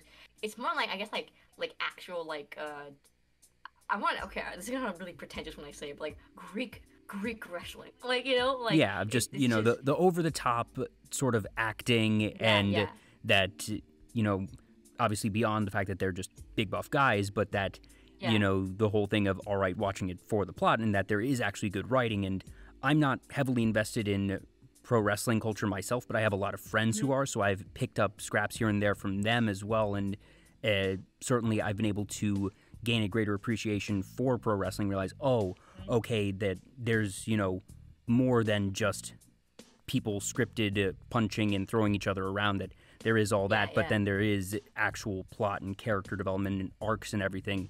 And I'm definitely sensing all of that as you've been describing gachi culture and everything. So it seems like that sort of weird hybrid of several other things. And I can understand how something like that would catch on, because it makes sense that you see people enjoying these various elements in other places already. So throw them all together. Why not?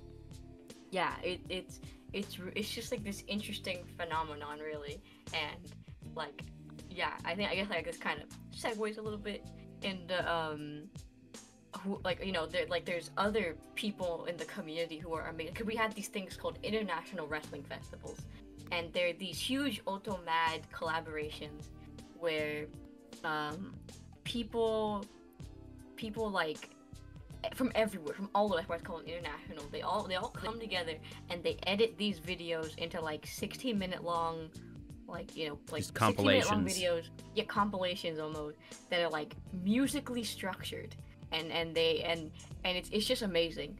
And one of the people who worked on those is Stanpai, and Stanpai, people don't know, he's a content creator on YouTube, and he's also a voice actor, and he's been really getting into like Newgrounds stuff. I know he was in like a Friday Night Funkin' Newgrounds animation recently. He's really cool. Hold on, I'm gonna get his link real quick, because he's super cool, and I did have a collab with him, and it was such an honor, because I looked up to that guy for like 3 years, because since I got into the gacha community, and he was just like, he's super cool guy, super chill. When I talked with him, and we had like this whole collab where essentially we just talked gachi. Like that was the collab. We just talked gachi, and you can check them out here. Oh no, link got deleted. Dang it! It's not even giving me the option to. You know what? Actually, send it to me in Discord, and then I can put it in the chat. But he I'll send it. He pretty much, you know, was a big part of the gacha community and the International Wrestling Festival, and he's really he was like one of the few content creators I've seen who really just like accept gachi and like make it a big part of who they are as a content creator, which is like, that was like the first time I've ever seen like because, you know, you have like people like Joel from Vinesauce who like reference it on the downtime, or you know, like Albino, who also references it. But for Stampai, it was like a large part of his identity as a content creator, and I really wanted to like follow in those footsteps and like do that with my content, because Gachi, like, it's gonna sound so like, I whenever I tell people this, I get mixed reactions, but like Gachi really like helped me out when I was like in a dark place. Like, that sounds so absurd to some people, but it did. It made me smile when like no other thing could. So I have this really like deep dark bond with it, and so I'm really like emotionally attached to, you know, Gachimuchi and all that. So I really did want it to be a big part of like my content and my quote unquote brand of who I am and Yo-Yo-Manian culture. So I did that, and I'm really happy I did. But Stampai was really like my inspiration for that, and I really looked up to him, and because he did like trailers for the IWF, and it was super cool. And he also makes other videos talking about like video games. He streams on Twitch as well. I believe his Twitch is probably in his YouTube as well. You could probably find it on there. But yeah, when we did our collab, it was like a true dream come true, and just like talking with him, and I was super nervous for it. Like, I was like, oh my god, like, what if he doesn't like me? What if, you know, what if it ends up being awkward? But it wasn't. It was actually like super fun, and I actually got introduced to like some of the people in the community through that. Like, some people who worked on the stuff I love. Oh, that's like, so cool. Like some of my favorite videos and parts from like the International Festival 2017 one. Like I I got to like interact with some of those people on stream, and I was like talking the whole time because I'm like, oh my god, like I love that part in IWF with the Maid Dragon parody. Oh my god, you know, it was super cool and like an experience like I will never forget. And I'm hoping at some point maybe I can collab with him again because it was just so much fun. He like was just it was like someone who was just like speaking my language because like we were just like throwing gotchi references at each other. And when you find someone else that you can just really speak with in jargon and that you know exactly what the other person is talking about, but to a third party like me, that I would be confused as hell. Yeah, because I used to like I never had someone where I never had like someone I felt like we were actually like on the same wavelength on this subject. Yeah. Like, we both were as deep in as each other, and that's what it felt like. We were just like when two super fans meet. Yeah, we were just like spitting all of these references at each other, these quotes, and we were each responding with a quote and just getting it or like laughing and be like, oh yeah, I remember that. And then we end up on a tangent about like whoever spoke the quote, and it was so fun and so amazing. And like honestly just like an unforgettable experience, and I'm so thankful to Stampai for you know like giving me a chance in doing that. And I'm also thankful because I really I actually found Stampai on Twitter through Van because I saw on his following list. It's all connected. Stampai on Twitter. Yeah, and so I was super thankful to like Van for existing and Stampai for being so nice. It was great. That's awesome. So, hopping to something that, well, first off, thank you for this crash course on Gachi. That I feel that I have ascended a little bit right now. Good. I'm gonna have to at least dip my toe into this just so I can actually have a full appreciation, and that, you know, later on I can tell you, okay, Yoro, I have seen, you know, one of these. I now have a proper frame of reference, because it's one thing to be told about something, but I do feel like I now at least need to watch one. So send me a recommendation, and I don't know if it's going to be like tomorrow or the next day, but I will get around to it and make it so that I am, you know, properly at least getting my Gachi 101. Yeah. Yes. I'll send you my favorite. Awesome. That would be good. Now, on something that the two of us can jam a bit more mutually on, and that hopefully we can get into a bit more jargon, is anime. Now, you told me some of your favorite anime, and we have, fortunately, a whole lot in common. One of the first that you mentioned to me was Haruhi Suzumiya, which is a series that is near and dear to my heart. Absolute chaos. I've never seen another series like it. The first time you watched it, did you watch it in chronological or non-chronological order? So I actually watched it back when you could rent disc from Netflix. Oh boy. And I was pretty young, so I wasn't sure what I was doing. I watched it in as well, if it was DVDs, the DVDs were in chronological order. Yeah. So I watched it as in I guess like in chronological order. Oh my god, that summer loop thing. Oh well, Endless 8 is an entirely separate thing, and I got like PTSD thinking about that. I was like, oh my god, I was so confused for like 9 episodes. Oh yeah. So now I also watched it chronologically the first time, and it's the type of thing that whenever I refer it to friends, I say there are two orders. Watch it chronologically first, otherwise it's just going to be a bit too much. But gosh, do I respect the balls on the production people and KyoAni of broadcasting in that convoluted, ridiculous order. But, you know, I feel like no show can ever do it again unless it is designed to be non-chronological, because Haruhi is not designed to be non-chronological. That was just one of their ways of embodying the pure chaos that is Haruhi. But I do think that probably the ultimate in Haruhi chaos is the Endless 8.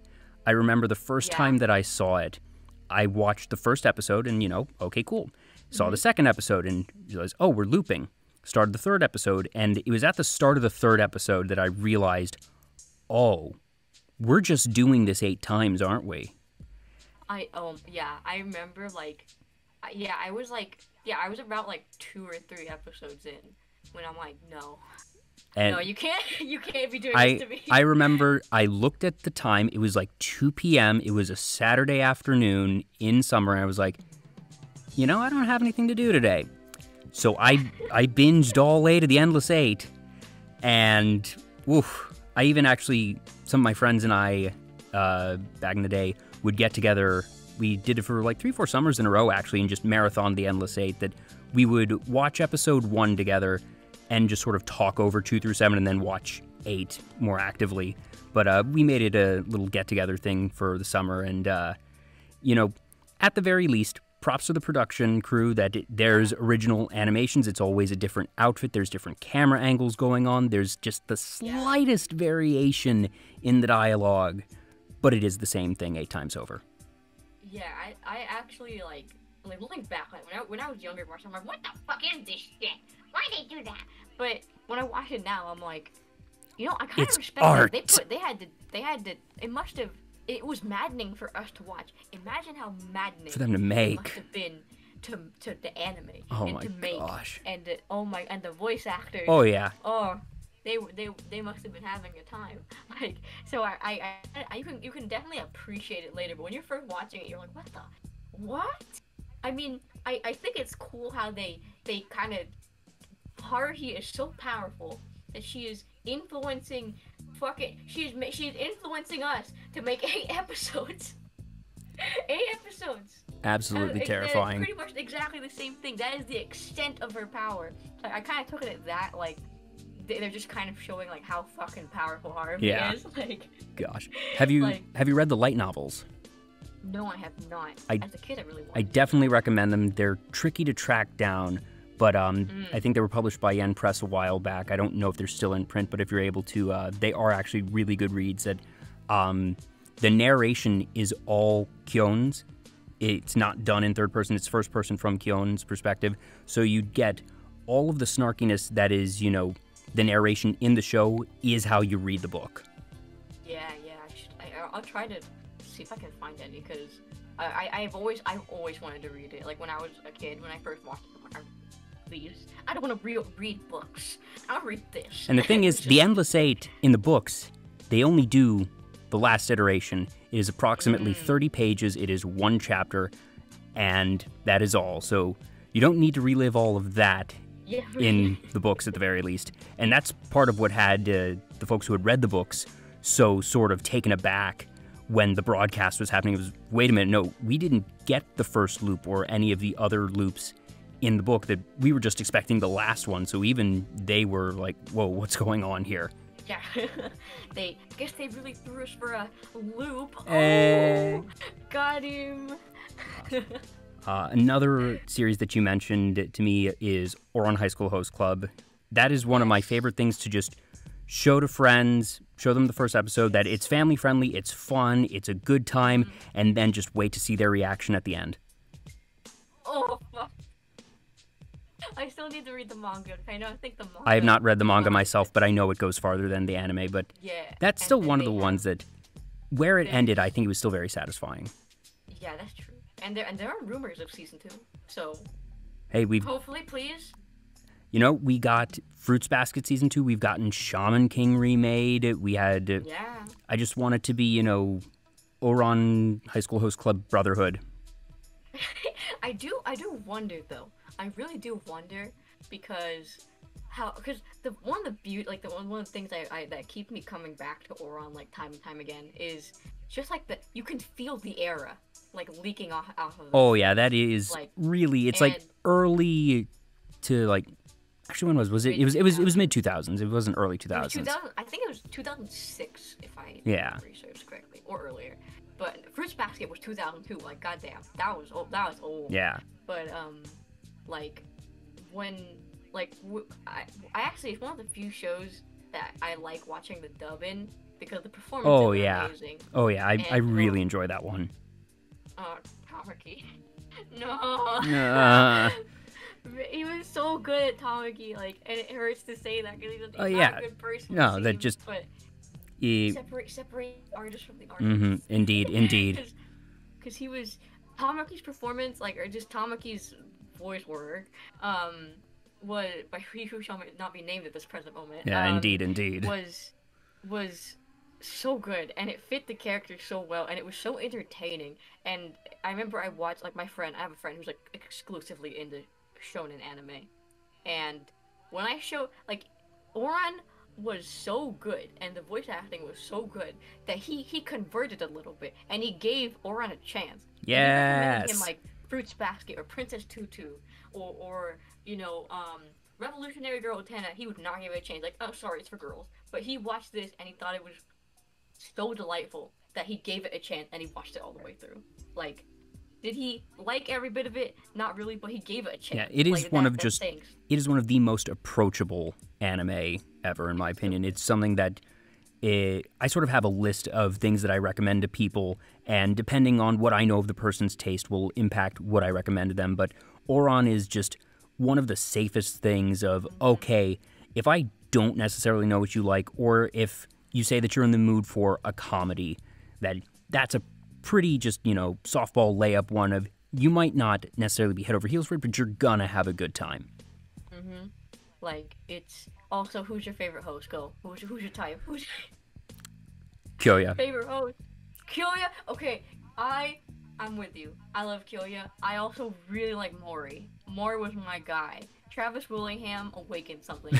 Okay, that's also one of the first anime. Haruhi was the first anime where I was exposed to seeing voice actors acting out, because I remember I had a DVD, so it was behind the scenes stuff, and I remember that was my first time seeing, like, voice actors don't look like the characters they're portraying. No, like, that it's something that you see the character face, and it's just sort of a natural tendency of the brain of, okay, you associate the face with the voice, and then when you see the voice actor's face, it's more often than not going to resemble the character, so it's always just that little bit of jarring. Yeah, because I saw Mikuru's voice actress, and I'm like, whoa, like, this is totally different. And then they had footage of her in the booth, like, voice acting and doing the voice, and I was just so taken aback by it. But that was, like, my first, like, brush up with, like, okay, voice actors are people too. And then Oran, I started, like, looking into the cast a little bit. Yeah, that was Caitlin Glass's sort of just child, because she did the script adaptation, if memory serves. She was the director, and she was Haruhi. Yeah, and honestly, her as Haruhi is just so good. And anytime I heard her doing, like, a similar voice, or like in any anime, I was just like, oh, that's Haruhi. Yeah. That's Haruhi.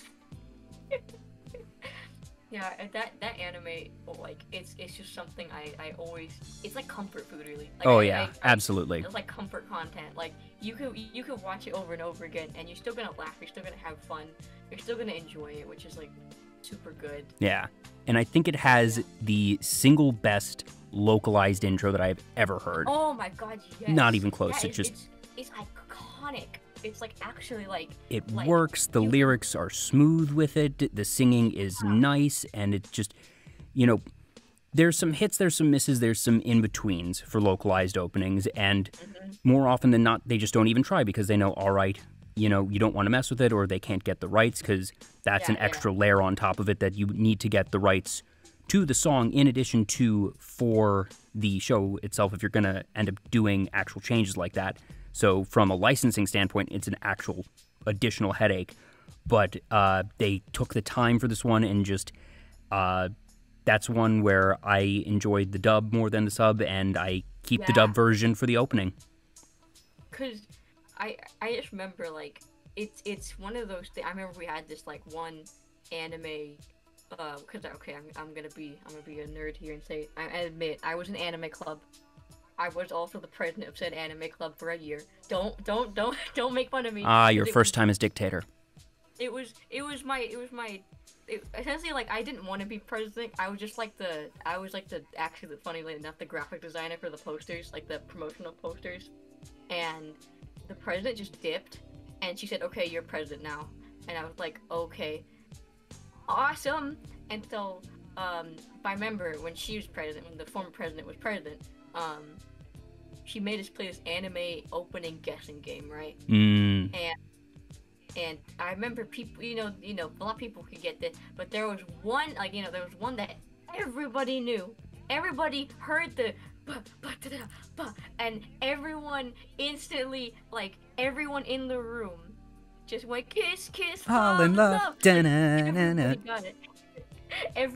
everybody got it, and it was like it was so amazing because I noticed like there are people when we were playing, some people didn't know many of them, or maybe because they're new to anime or like stuff like that. But Sakura Kiss, that one like song, that one like little drum beat in the beginning, everybody caught it and they knew it and they sang it, and that was amazing. Yeah, it is on the short list of just most iconic opening riffs of things that, Evangelion, everyone's going to know it at the first beat. Colors, my personal favorite Code Geass, Jibun, whoa, everyone's going to know it. And Kiss Kiss Fall in Love is absolutely in that pantheon. Yeah, and I love Oron. Now I want to watch it again. Like I'm going to watch it again after this because I love it. It's so good. One of my favorites. Now, one of the other series you mentioned you like, and I'm going to have to bring up another image, is Madoka Magica. And of particular interest in all this, you sent me a couple pieces of your art, so it's not just, the graphic design, posters and stuff. And is the style that you used in these pieces something that was sort of unique to you, or did you enjoy the style before seeing Madoka, or did seeing Madoka make you want to dabble in this style? Oh, yeah, seeing Madoka, because I had seen that kind of, they call it like a Polish Eastern European style. It's like a very specific kind of style. And I know that the show's authors actually credited it to the Eastern European, Slavic, Polish, Russian art style. And I had only seen maybe like a music video that had very similar vibes. I guess people compare, if you've seen the cover to the book Brave New World, that one has a very heavily inspired thing. I think some people, the Vocaloid song, a Showgirls, was it like a Showgirls Trick or something, with Rin, Gumi, and Miku. I forgot the producer name and the name of the song awesomely, but they use that kind of like uncanny valley, realistic animal head on like a human body thing. And I when I watched Madoka, I just loved how that contrasted to the very, very cutesy art style of the anime, and how jarring it was because you're in this cute little girl power, magical girl anime that's probably gonna be like Sailor Moon, Big Whoop. Yeah, and then episode 3 happens. And then episode 3 happens. But you see these almost grotesque looking like creatures, like the weird potato head, cotton head, like I call them like potato. They look like potato chips, like the minions of the first witch, who is like a garden themed witch, and it's twitchy and it's paper cut out. It looked like like stuff that shouldn't belong and stuff like that, and it's like it looks like scary compared to like the other thing. It's so uncanny and it's so unnerving, and I love that. I love how it was used to kind of like evoke horror. And yeah, so these are the pictures that we have on there, are like inspired. The one on the right holding the little baby in the orb is like she's a witch. That's her witch. And the guy on the left, who's supposed to be like the concept I had for it was that guy is like a suitor. That's like our minion. He's like a suitor, but he keeps getting rejected. And the girl has a locket, and that's like the fate. Like it's like a whole bunch of things. I can't really put it in the words too much, but it's its own cinematic universe. It's its own cinematic universe. Essentially, it's just like this girl had her heart broken, and that locket, the face in the locket is supposed to be the locket of the person she loves. And there's another, and there's like a little, she's holding like an orb with like a little stick man in it, and that's supposed to be like represent like a child, like she wants to be like a motherly person. And then the suitor guy is like a minion who keeps getting rejected. And I sent you another one where these two like cherub like they're on screen right now, and they have flower heads with like a lily. Like yeah, I didn't even realize that these were two separate characters at first. That I thought that this was I saw two wings on the side, that the purple and then with the white looked like feathers to me at first. So I thought that this was like, almost an angel or a witch in its own regard, and that the little blue area in the center was the face. So it actually wasn't until just now that you said it's two cherubs that I'm looking at it again and saying, oh, I see. Yeah, and so they were made because I took like it was like a children's vintage advertisement, and I cut those out and I placed them, and then they're holding like a basket of flowers, but if you look closely, there's a human heart in there, and there's like some organs in addition to like the flowers and the stuff like that. And I just liked how everything was taken from like different sources. It's all cut out, and it's oh yeah, people really think it's a face. I mean, I guess I could see a little bit of it. There's like a little tiny dude there, but they're holding a basket of like really just assorted flowers and like hearts, like anatomical hearts, which are all taken. Like the heart was actually taken from an actual like anatomy book that I found. Oh wow! A picture of. Yeah. Whoop, but there we go. Yeah, but they're very fun to make, and I liked making them look just very creepy and very like not of this world. So that was a lot of fun to make. And conceptualize as well, because the thing I love about Madoka's witch design is that they all tell a story. Like the more you look at it, the more you get insight into who the girl, like who the magical girl before the witch was, and what caused them to become a witch. And these are supposed to represent her, like the two cherubs supposed to represent like her children, her quote children, or the people she wants to be like a mother to, who keep running away. So because when you make a witch, you kind of have to conceptualize who the girl was before and what made her turn into a witch, and then you can get in all the cool stuff. Yeah. But it's so fun either way. And it's cool that you have that style as well, because that's really a polar opposite of the minimalism that you had in the other pieces. That's really complex, really just sort of out there. Mm-hmm. What do you end up actually using for that? So do you use the same type of art program? I am completely ignorant when it comes to art and how you would make that digitally. So do you use the same types of tools for that as you use for the minimalist one, or is it its own? Yes. I used to use Photoshop pretty much, or Clip Studio Paint. And you just cut out everything. Photoshop has a little bit some tools that are like within the program that can help you, like the magnetic cutting tool, the shape and mask stuff. But yeah, just Photoshop. If I'm really crunched for time, I actually do a lot of art on my phone, drawing. Like I drew my model that was made on my phone, which is weird to admit, but it was.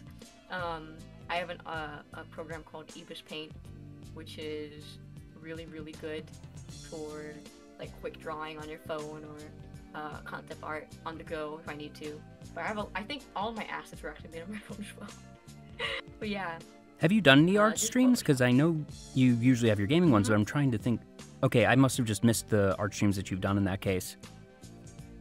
Oh yeah, I have. I've had to stop because I used to do it on my laptop, and my laptop was optimal because it doubled as a tablet. So I would I streamed from my laptop, so it was really easy. But now I'm like, okay, I probably have to figure out how to connect my laptop to act like a tablet on here. So I'm looking into doing more of them, because I draw a lot nowadays because I don't have anything to worry about like schoolwork, so I can just draw whenever, and I've been drawing a lot. So I want to get back into doing those, but for now I'm just gonna do gaming and just chatting and stuff like that. And I guess speaking of gaming, you mentioned that some of your favorites there are Metal Gear Solid, but also horror games. Yes. But yes. So I guess you can take your pick there, which you want to talk about. Okay. So I think some people are gonna be surprised that she said she likes horror games, but then she absolutely pussies out when she's playing them. Cause I have I have like a very interesting relationship with horror games, cause I love horror game. My favorite horror game of all the time is Silent Hill 2. Okay, and I love that game to death, and I think it's a perfect archetype for what I love in horror games. I love using horror as a vehicle to like to tell stories, and like I don't like I really hate like I'm not gonna say I hate games like Five Nights at Freddy's because like kind of pointless scared. Cause I do give them props for like writing and having that really like cult following with the lore and how there's like so much lore hidden within the game and stuff like that. But like I just don't like cheap scare. I want the scare to be deserved. Like or I like psychological horror where there's never a jump scare, but you just constantly feel like you're being watched. Yeah, just that and that underlying tension to everything. yeah, and I love it when games are able to achieve that. And I love how they're able to achieve that.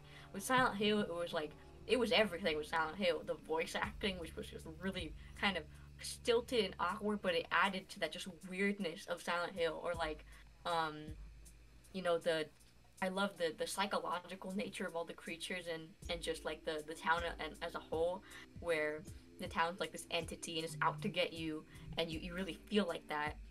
Which also applies to like the witch's house, which I absolutely hate and hated playing, but I absolutely loved the way the game was able to achieve that paranoia with me. Even though I'm a big wuss when it comes to that, but like it was still, and even like some seasoned horror gamers, like it was still able to invoke this like tension where like this whole entire house is out to kill me.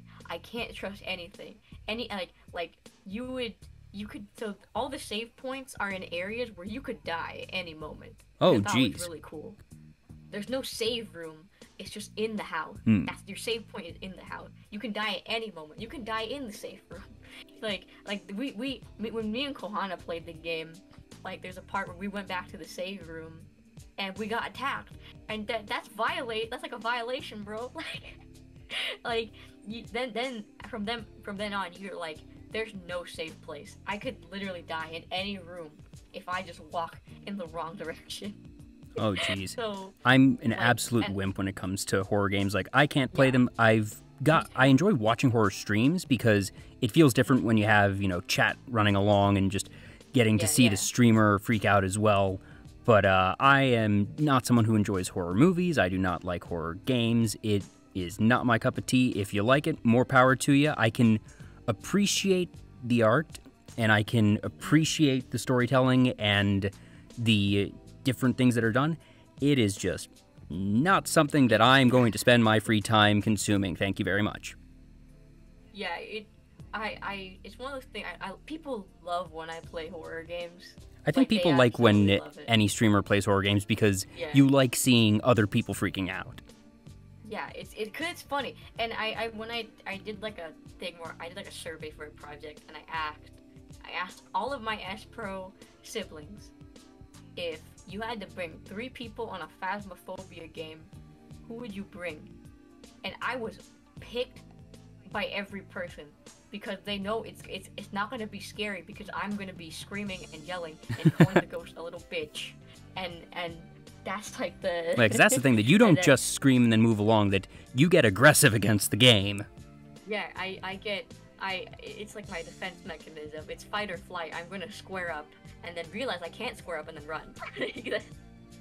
That's the Yoro way. It's fight or fight, essentially. Indeed, and thank you, Licolotto, for the follow.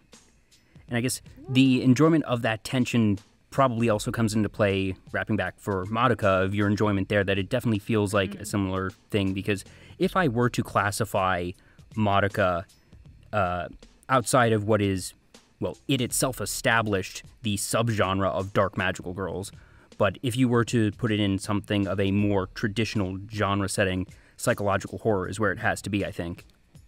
Yeah, I just love anything that kind of delves into like the psyche of characters, and like it's gonna sound like really creepy, but I love it when you really get to like just get in there. You get in there with their fears, their deepest, darkest moments, and you get to see that, or they manifest somehow. I love how Madoka did that with the witches. Like the witches were like the selling point for me. Yeah.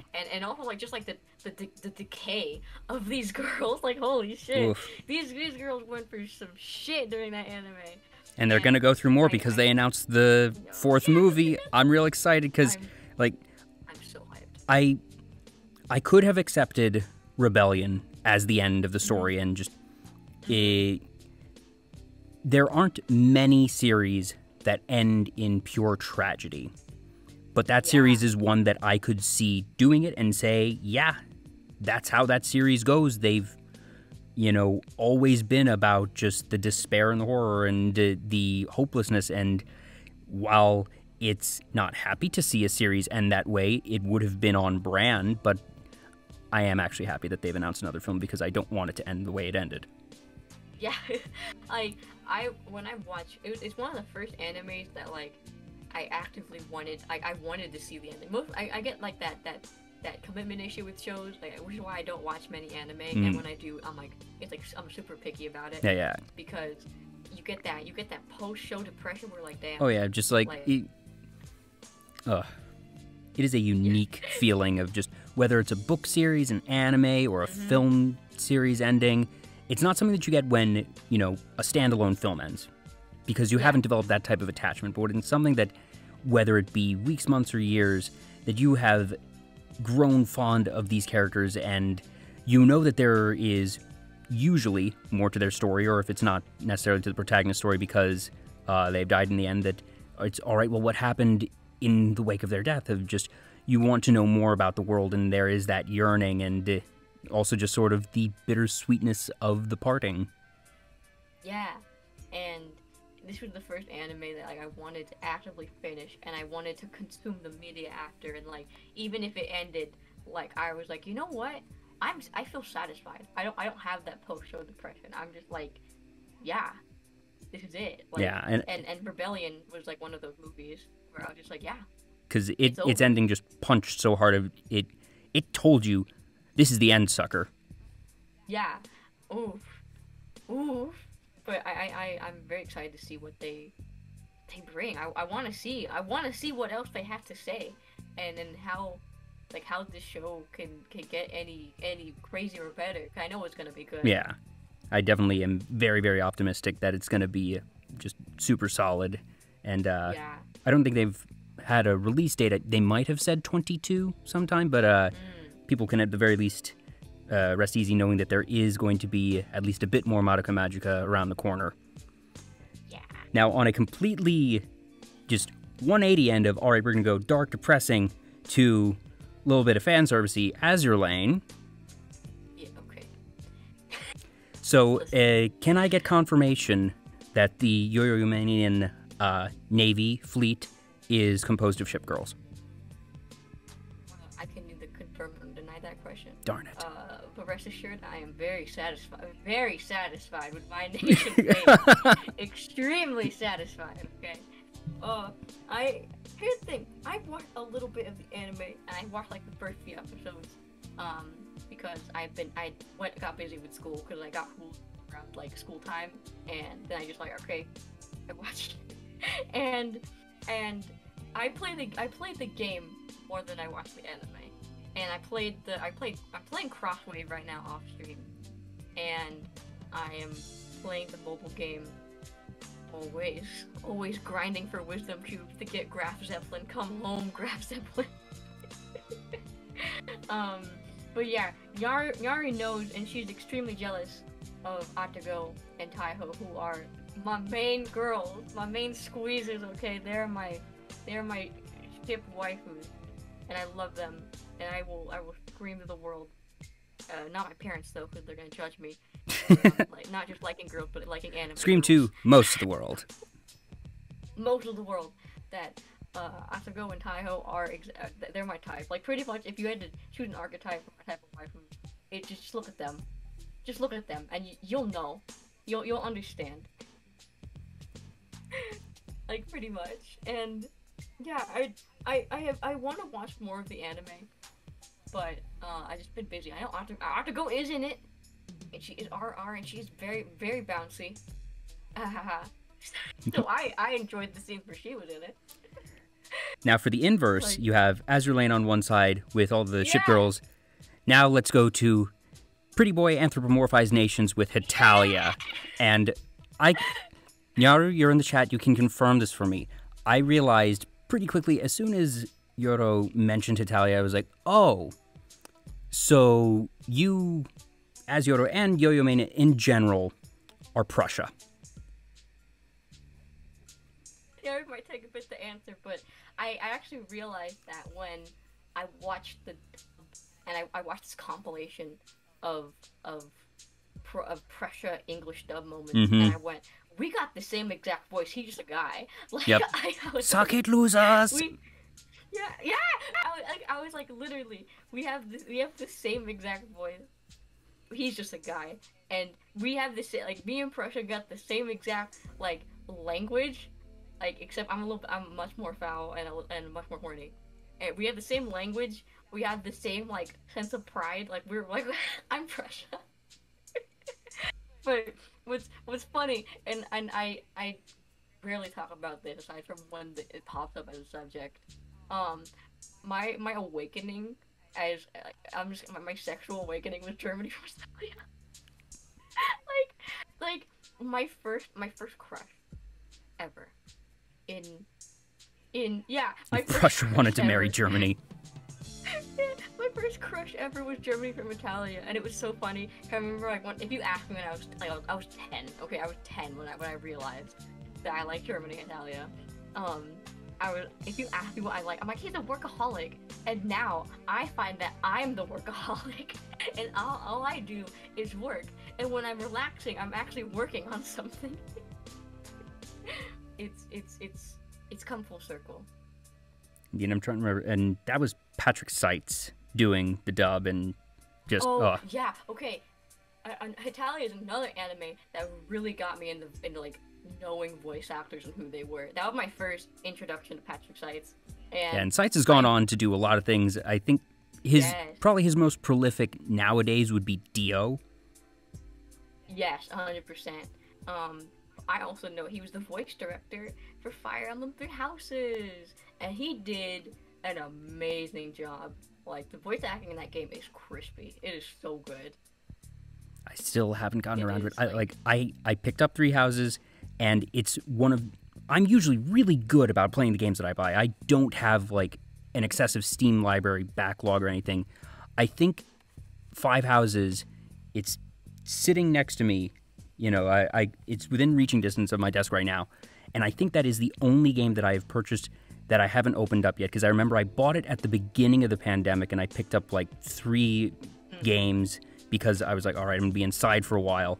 And it is the last of the 3 that I have not actually cracked open, and I know I need to. It is... Oh my god, okay, so there's a character named Dimitri in that game, and he's one of the few characters where I married him, because you can marry, you know, like, in game. I married him, not because I liked him, I did like him as a character, but because I just thought it was right for his character. Like, it was just, like, the perfect ending. It seemed narratively proper.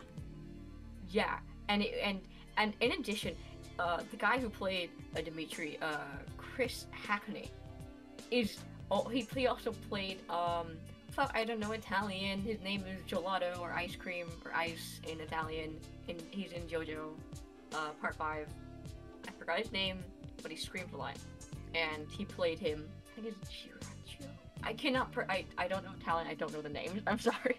But, he did such an amazing job for, like, I can't say anything because spoilers, but by God, was he just so good in that role, and it was perfect. He had that perfect princely voice to him, and he got it, like, across, and it was so good. But all I'm gonna say, I'm Team Blue Lions. I always will be, and yeah, even though I should be Red Eagles, or Black Eagles, because like, me and the leader of that house are, like, you know, we're both dictators in our own right, you know. They both have whitish hair. I have gray and white and black. I just really vibe with Blue Lions. They had you, like, here's a warning for you, okay? You are going to get so emotionally attached to those characters. Like, you like it is amazing. I think a criticism of previous Fire Emblem games was that the characters, the units you got were really forgettable, and you really only concentrated. Yeah, because I've played the original for Game Boy. I've played Sacred Stones. I played a fair amount of Awakening. Didn't finish that one, but yeah, you have sort of your favorite ones, but you know you have to go out of your way to have those support conversations, and even then they're pretty quick, and you're usually just doing them to get the stat boosts. Yeah, and this one, like, you're gonna get, like, cause I think I get the, like, how they did it was by making them, like, that you only get, like, a small amount, like, essentially, you get a small-ass, like, group of units, so you can, and they're all really unique, and they have their own personality, and you can really just, like, get to know their characters, because it's not that many, that you get, really, like, your students, at least. And you can recruit other ones from other houses if you want, but you really are stuck with that small class of students of like 7 or 8 units, and you really get to know each of them. And it is like super. It is. You get so emotionally invested in all of them, and it's like that. You instead of doing it just for like the stat boost, you're doing it just to see more of their character and get to know them because they're your students. Yeah. And it's such a. It's amazing how they accomplished that and made you just like so attached to these characters, and to the point where like if anything happens to them, you are going to cry. You are going to cry. And I was crying during that game. I cried like twice, and it is impossible to make me cry at a piece of media. That never happens. So for me to like shed tears while I was like playing this game, that's a feat. That is a feat in your writing to make me feel that way. Oh, dang it, now I'm nervous to play the game. Cause it has some really like funny ass moments too. Like they really balance the good with the bad. But I'd say like when you get into the second phase of the game, it's just pain. It's straight pain for like the last the last half of your save file is going to be like crying in pain. They make you experience all the fun and all like the because you know your students are immature, they're younger, they're gonna be little shits, and then all of the pain is in the next section. Unless you choose Golden Deer. Golden Deer somehow is like the most like they're like the fucking stoners of the school. I swear to God, they are so chill and they are so funny. Even if you're playing like the second half of the game, it's somehow not as painful because they're all just so funny and they're just so chill, and it's amazing. I mean, you're still emotionally invested, and you know you're gonna hurt a little bit, but it's not as bad compared to like the sheer brunt of just like pain and suffering that is the other two rounds. I'm both looking forward to this and not now, but I'm gonna have to get around to that game eventually. I know it. That you know. It is good. But okay, Yoro, it's time. I'm ready. When we spoke earlier in the week, we came to a realization that we have a shared love of a particular anime, and we both agree that it is a desperately, desperately underrated anime. And listen up, everyone in chat, because we're about to, you know, give you an education on one of the best series of all time, period. One of the best dubs of all time, period. And just one of the most incredible pieces of media because it does so many different things, and by all rights it should not work, but it does. We're talking BACCANO. BACCANO, oh my god, the love of my life. For the people who might not know BACCANO, who might not have heard of BACCANO, please give the good people, you know, a baseline explanation of what it is. Okay, so imagine if Quentin Tarantino made an anime. Ooh, that's actually really good. That's the best way to describe it. If Quentin Tarantino made an anime, it would be BACCANO. Okay, it is. Okay, so it takes place in the Great Depression, or 1930s. Actually, around the time that our BTM. Like, our BTM Chronicle takes place, which is really interesting. Alright, get Firo in there as just, you know, an NPC or something. Yeah! Let Russo up in here! Yeah, so it's this it's a tale of like alchemy and like alchemy and mobsters. Actually, and, one and second. immortal So people. I have the DVD handy. I'm gonna need to stand up for a second to grab it, but it has one of the best, back of box descriptions I've seen in any anime. So. Oh wait, I have it too. Hold Oh, on. okay. In that case, yes, it's all you, Yoro. Okay, I need to like dig through. I hope it's here. It should be like right in front. Can't see. Where is it? I have the French box. Oh yeah, like, because in front of me right now. Because there's a French version that has some extra features for some reason that weren't available on the Japanese release, not available on the English release, but I guess French? Like yeah, I don't know why it's French. Someone in the licensing department knew what they were doing. I guess. I really don't know why it's it should be front and center. I have Ghibli right there, but where's BACCANO? Where did I put it? Like actually. The big thing about BACCANO is that it is non-chronological. It is, in my opinion, the best piece of non-chronological media that I've ever seen, period. Like, I don't care if it's a TV series, I don't care if it's a movie, a book, a game.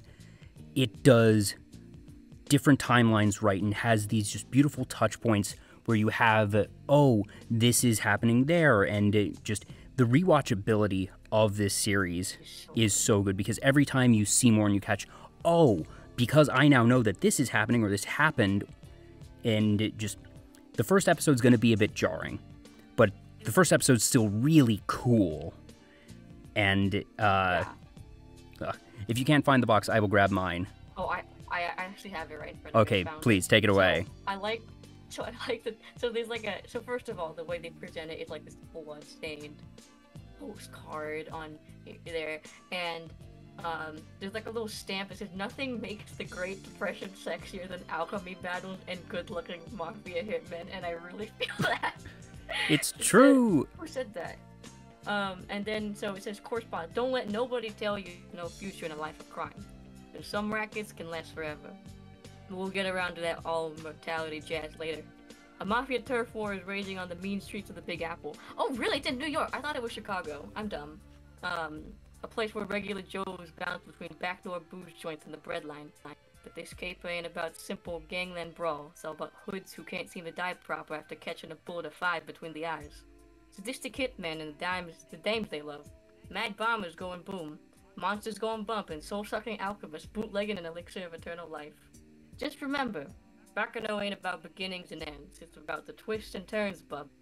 Paths don't cross in this story, they collide. Every Dick and Jane plays the lead's gonna be a bumpy ride.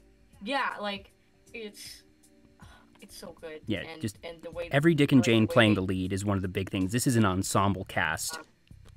If you look up the box art, the way they actually divide the 3 separate story arcs, and you can see nearly every single character who is a major character who's a part of it.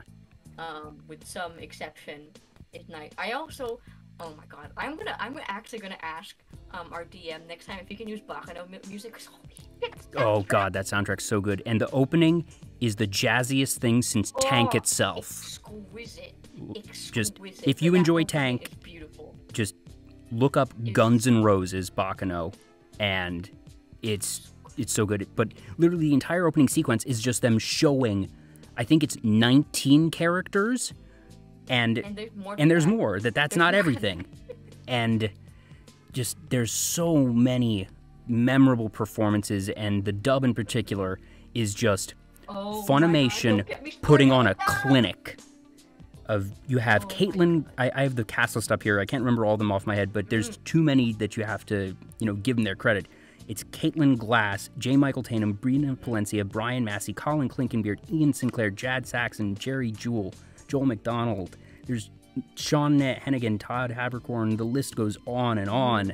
Like, even just like there are certain bit parts that Ed Blaylock, may he rest in peace, plays this conductor who just has this 2 scenes, but he has this really creepy monologue at one of the episodes, and he is not long for the series, shall we say, but everyone there is just bringing their A game, and I think part of it is aided by the fact that this takes place in America, that these are American characters, so they don't need to put on, well, a lot of them do use different accents, but it's, you're going to have your Brooklyn accent, or there are characters from Boston that there is the Mafia turf war, as you mentioned, and I think one of them is based in Boston, but there's so many different things. There's that elixir of immortal life, which is referred to a couple times, and about halfway through the series, you see, all right, where's this originating from? Because there's been some weird supernatural stuff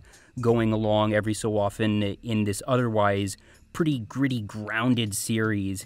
And you'd think that, it would sort of take you out of the element and it would be weird and feel shoehorned in, but it just ends up being so natural. Yeah. And the way they just, it's almost, flawless. The way they integrate a lot of the supernatural elements in with it's a very gritty, it is very gritty and grounded, and you forget it sometimes just is like a mobster movie. And honestly, I think some of the voice work was perfect because they really just did capture that mobster movie feel. Oh yeah.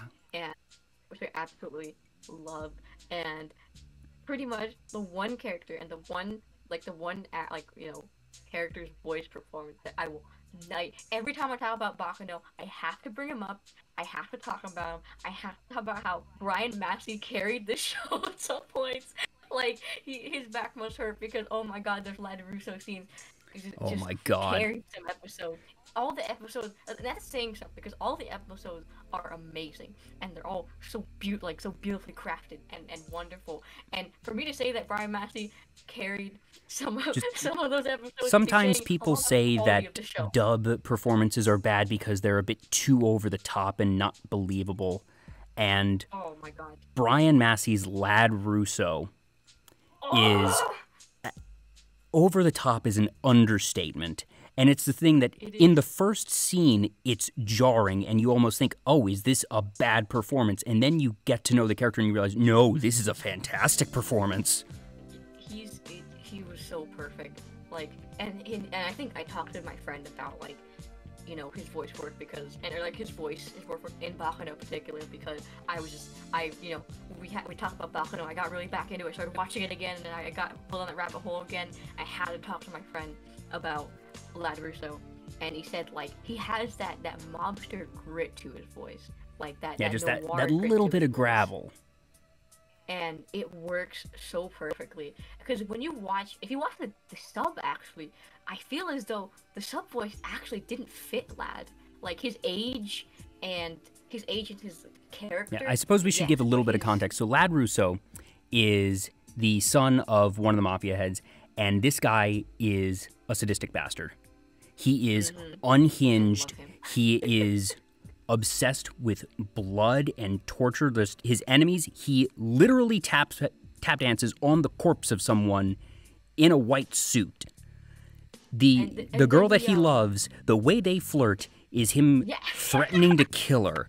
But she's cool with this, that it is totally consensual. They have the most unusual romantic dynamic that I have ever seen, but they are somehow madly in love.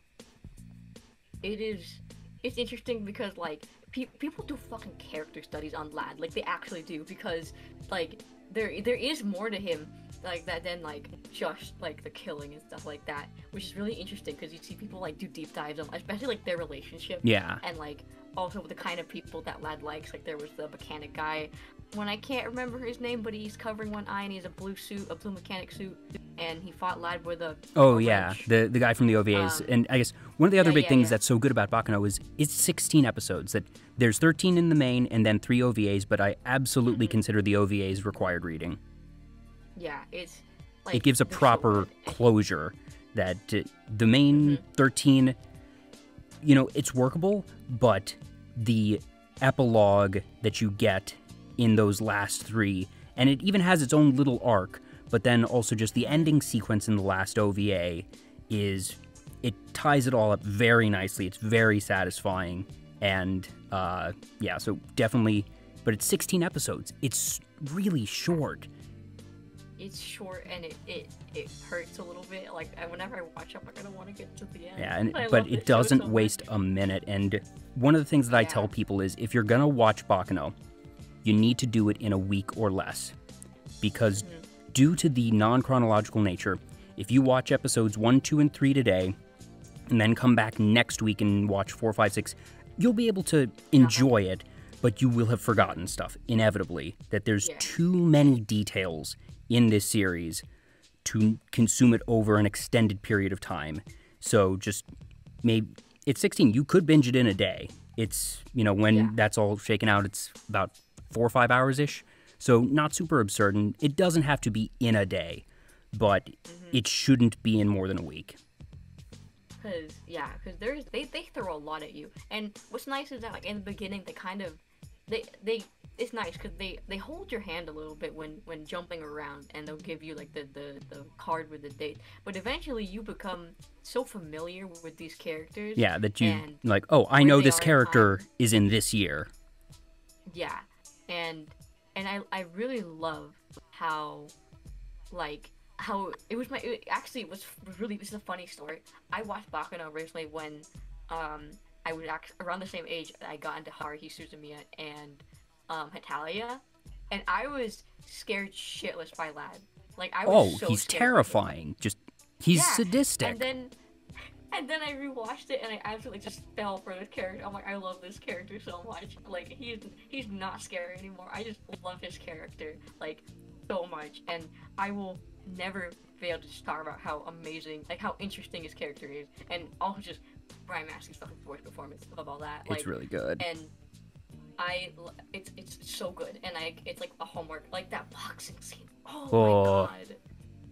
Oh, when he's throwing the punches, and I think C-Dog actually talked about this. He did like a thing on like best dub performances, and Lad Russo was 100% on there, and he talked about how, like, when he throws a punch, you can feel the power in that punch from the way he's speaking while he's throwing a punch. You know he's putting all this force into that punch, but he's doing it without, like, shouting.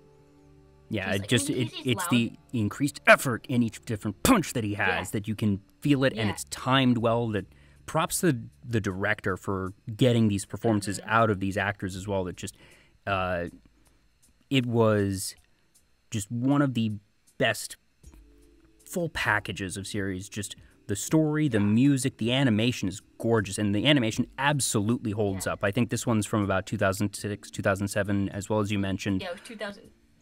Okay, yeah. And it holds up.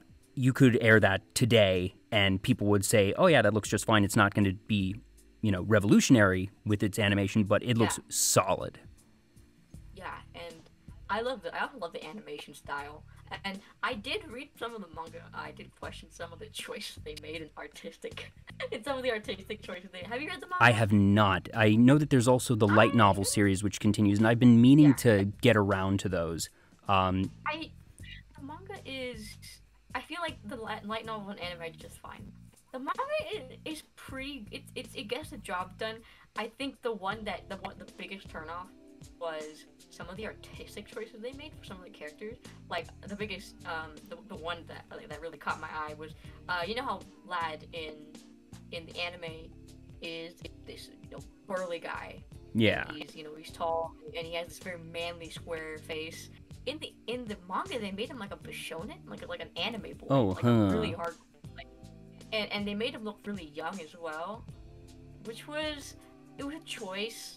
I wasn't really sure how to feel about it, but the manga got the job done. It's been such a long time since I read it though, but I just remember that one choice being like, oh really? Why does he look like that? But the funny thing is, if you showed me the Japanese voice clip for Lad and showed me that picture, I would have said it fit. That's the interesting part. That's interesting. His Japanese voice, but 100% not at all his English counterpart. And actually, that's how I first came to know the term yabai, was because Lad starts saying, because in the English he goes yes yes yes yes yes yes, in the Japanese dub, he just keeps saying yaba yaba yaba yaba yaba, and that's how I actually knew the word before I got into, like, the whole YouTuber say so yaba thing. Was because live readers were just going yaba. That's yaba. fantastic. It's one of the first. I bought the DVD because we had like a car that had like a DVD player, and I legit bought the DVD just so we could watch it in the car. Like, that's how much I love this series. And like, it's my brother, like, he's not into anime at all. He, like, it's not his thing. Like, he's, you know, he's the typical, like, jock at school. And I showed him this anime and he loved it. Like, he loved watching it. He's like, we gotta watch it. Every time we went in the car, he's like, alright, put on BACCANO. Like, we both love this series and we both, like, love watching it. And I tried to show it to my family and they didn't get it because anime, but I bet if it was live action they would have gotten it. Yeah. It's like literally, and the thing is, directed anime. I feel like that one could work as live action because apart from, you know, those certain supernatural moments which you could make work with CG, that there aren't, like, monsters in this or things that would require heavy CG or animation to be done. This is people. These are humans interacting, talking, and like you said, Tarantino, it would be very much up his alley, both in terms of the tension of the dialogue, because there's action in this, that there's some really well-animated fight scenes, but this is not a series where you have, you know, big, super climactic battles that you'll have, you know, scuffles in an alleyway, or just literal mobsters beating each other up because somebody said something wrong to one of them, or, you know, got in the way of one of their shipments or something. But it's the dialogue, it's the characters. Yeah, like, Luck Gandor. I love Luck Gandor, and honestly, like, like, when I think of, like, great performances, because, you know, Ian Sinclair Sinclair played Dallas. Yeah. And funny was that, like, that was the first, like, it's funny if you look at him in BACCANO and then him in, you know, as what was his name? The little like the Gurr bootleg in Panty and Stocking. I think his name, Chuck. And Chuck. I look at him or Coot in Fire Emblem Shadows of Valencia, like, goddamn, like, this dude has range. Like, he was really good at Dallas as well, even though Dallas only had, like, a, you know, admittedly short part to play, because in most of this show, it's like, where is Dallas? Where in the world is Dallas Genoward? Yeah, instead of finding Nemo, it's finding Dallas. Like, like, pretty much, like, yeah, he did good. Luck Gandor, I don't know Luck Gandor's voice actor's name, but he did really good. Yeah. And, like, I could 100% see this being adapted. I think the only two characters who would have trouble translating from a Japanese anime audience to an American audience would be Isaac and Miria. I could 100% imagine. You have comic relief characters in plenty of American mediums. I don't think it'd be a problem, but you would need the right comedy actors in those roles that just, amidst all of this, you know, Big Apple mafia brawling and the noir of Elixirs of Immortal Life and these, you know, deep layered mysteries, that you have this just absurd, affable, clueless couple of Isaac and Miria. They are lovey-dovey. They are perpetually positive. They are a light. They make friends with everyone. They are happy-go-lucky. They're having a good time. They are living their best life. And they're both idiots. I love how, like, how nobody wants to hurt them. No. Like, literally, no, everyone's like, the fuck? Just, like, who are you? I should like, shoot you, but I won't. Yeah. I also love how, like, how they're also really, like, the connecting thread between all of the story. They are in every single storyline, and I love that. And it's usually because in technicality, they're listed in some cast lists as the quote-unquote leads. That they're the closest thing this has to a lead. That I very much subscribe to that. There is no leading character in this, but you really hit the nail on the head there, that they are the connecting thread. That Isaac and Miria touch everyone's lives at some point, that they are that common bond, and that you see these different stories throughout literal ages happening, and in the background, Isaac and Miria are there. Yeah, in Durara, I can't pronounce that anime name for the life of me, but I know they made a cameo, and it was just as Baccano as Isaac and Mira could get, where they're like, wow, we're at a festival. I want to try to find it because it was in DOVA. And I was pogging when I saw that cameo. I was like, there they are! There they are! They're still here! Which means that Baccano and DOVA take place in the same universe, don't they? Yeah. Because Isaac and Miri are there. And the thing about Isaac and Miri, their English voices are Caitlin Glass, who played Haruhi in Ouran, and J. Michael Tatum, who was Kyoya in Ouran. Oh my god, it all comes together. Truly the connecting thread. Yeah, and they both showcase excellent range. Like, you would have never guessed it was Kyoya and Haruhi. Oh yeah. Caitlin Glass as Miria was so good. Inspired.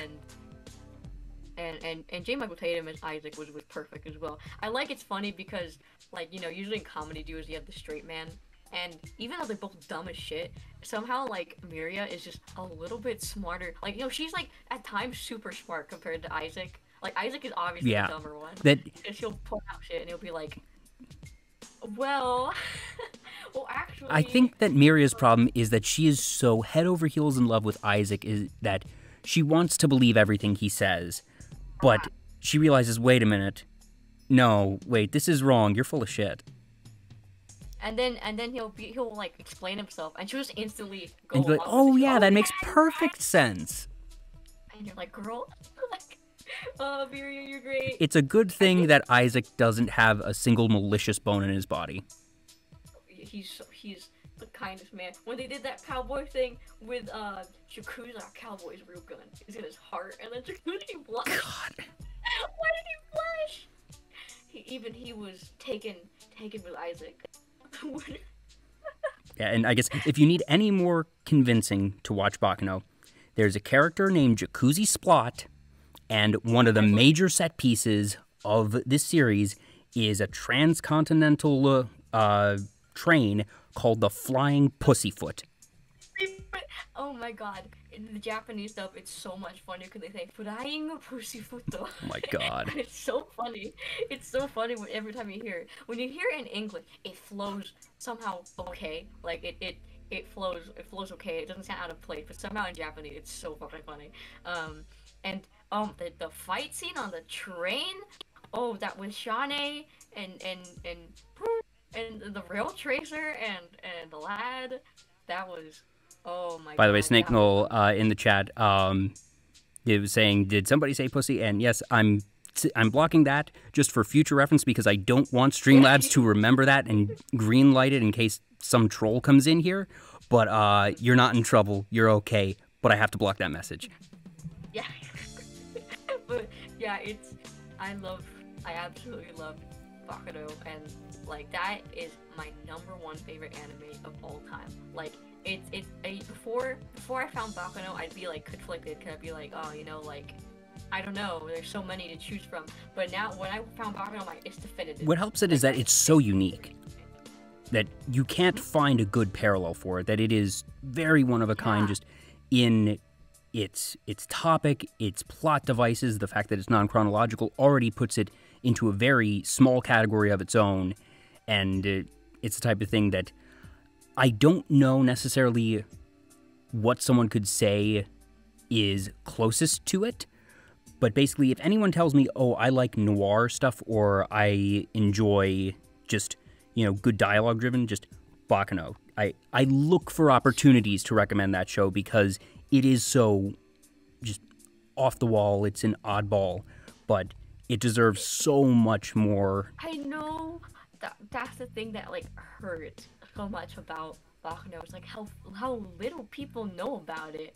And, like, anytime I get the chance to talk about Baccano, I will, and I will advertise it like I'm a car salesman. I think literally, I will infomercial this shit. I think it was just before its time in the sense that for getting traction in the mainstream in the US, this, like you mentioned, it was 2008, so that was really in the heyday of, all right, anime is really hitting its stride in the West, but it's still very much in the shonen, shoujo action phase, and the fact that its license got picked up at all was really good. but naturally this was before streaming was really big, and I feel like it didn't miss because it wasn't good.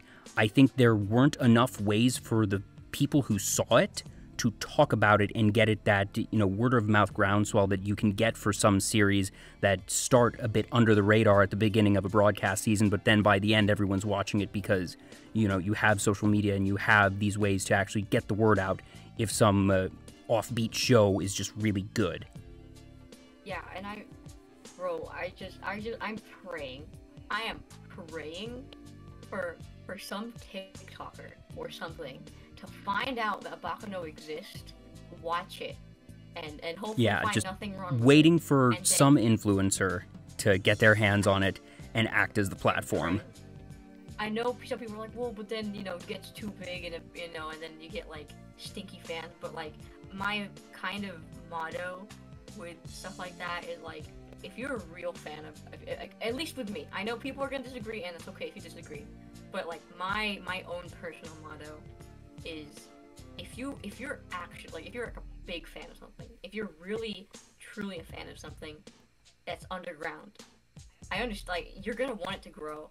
And like with Vampire the Masquerade, right? My debut stream was playing Vampire the Masquerade Bloodlines because I wanted people to get into the game, and I would like spam links to play the game, to like buy the game so people could play it. I really wanted people to know about it. And now it's getting big, I'm like super happy because I'm like, it's getting the recognition it deserves. Yes, absolutely. And now I want the same thing for BACCANO. Like I want people to know and like watch and like come to love BACCANO and appreciate it and give it the love it deserves, because like it is such a good show with like, and the fact that it's like underrated is like, it should be illegal. Yeah, and absolute travesty. That like it just, at the very least it has its cult following with people like you and me, that it's not a total unknown, and just the people who know, if you know, you know, and we are out there fighting the good fight of recommending it whenever we get the chance. We've been at this for almost 3 hours now. I think I told you that my shows usually go for about 2, so I hope I'm not keeping you. Oh, it's fine. I'm gonna eat after this. Okay, cool. Well, actually, so I have a couple of rapid questions that I'd like to ask all my guests, and the first one is, what is your favorite meal? That it doesn't have to be necessarily the meal that you would eat every day till you die, but just if you're just looking for the one thing that you really enjoy, it could be something fancy, it could be something homemade. What is that favorite meal? So it's either gonna be my mom's spaghetti, because she makes that spaghetti real good. That's like, I love spaghetti so much, it used to be my Oshi mark.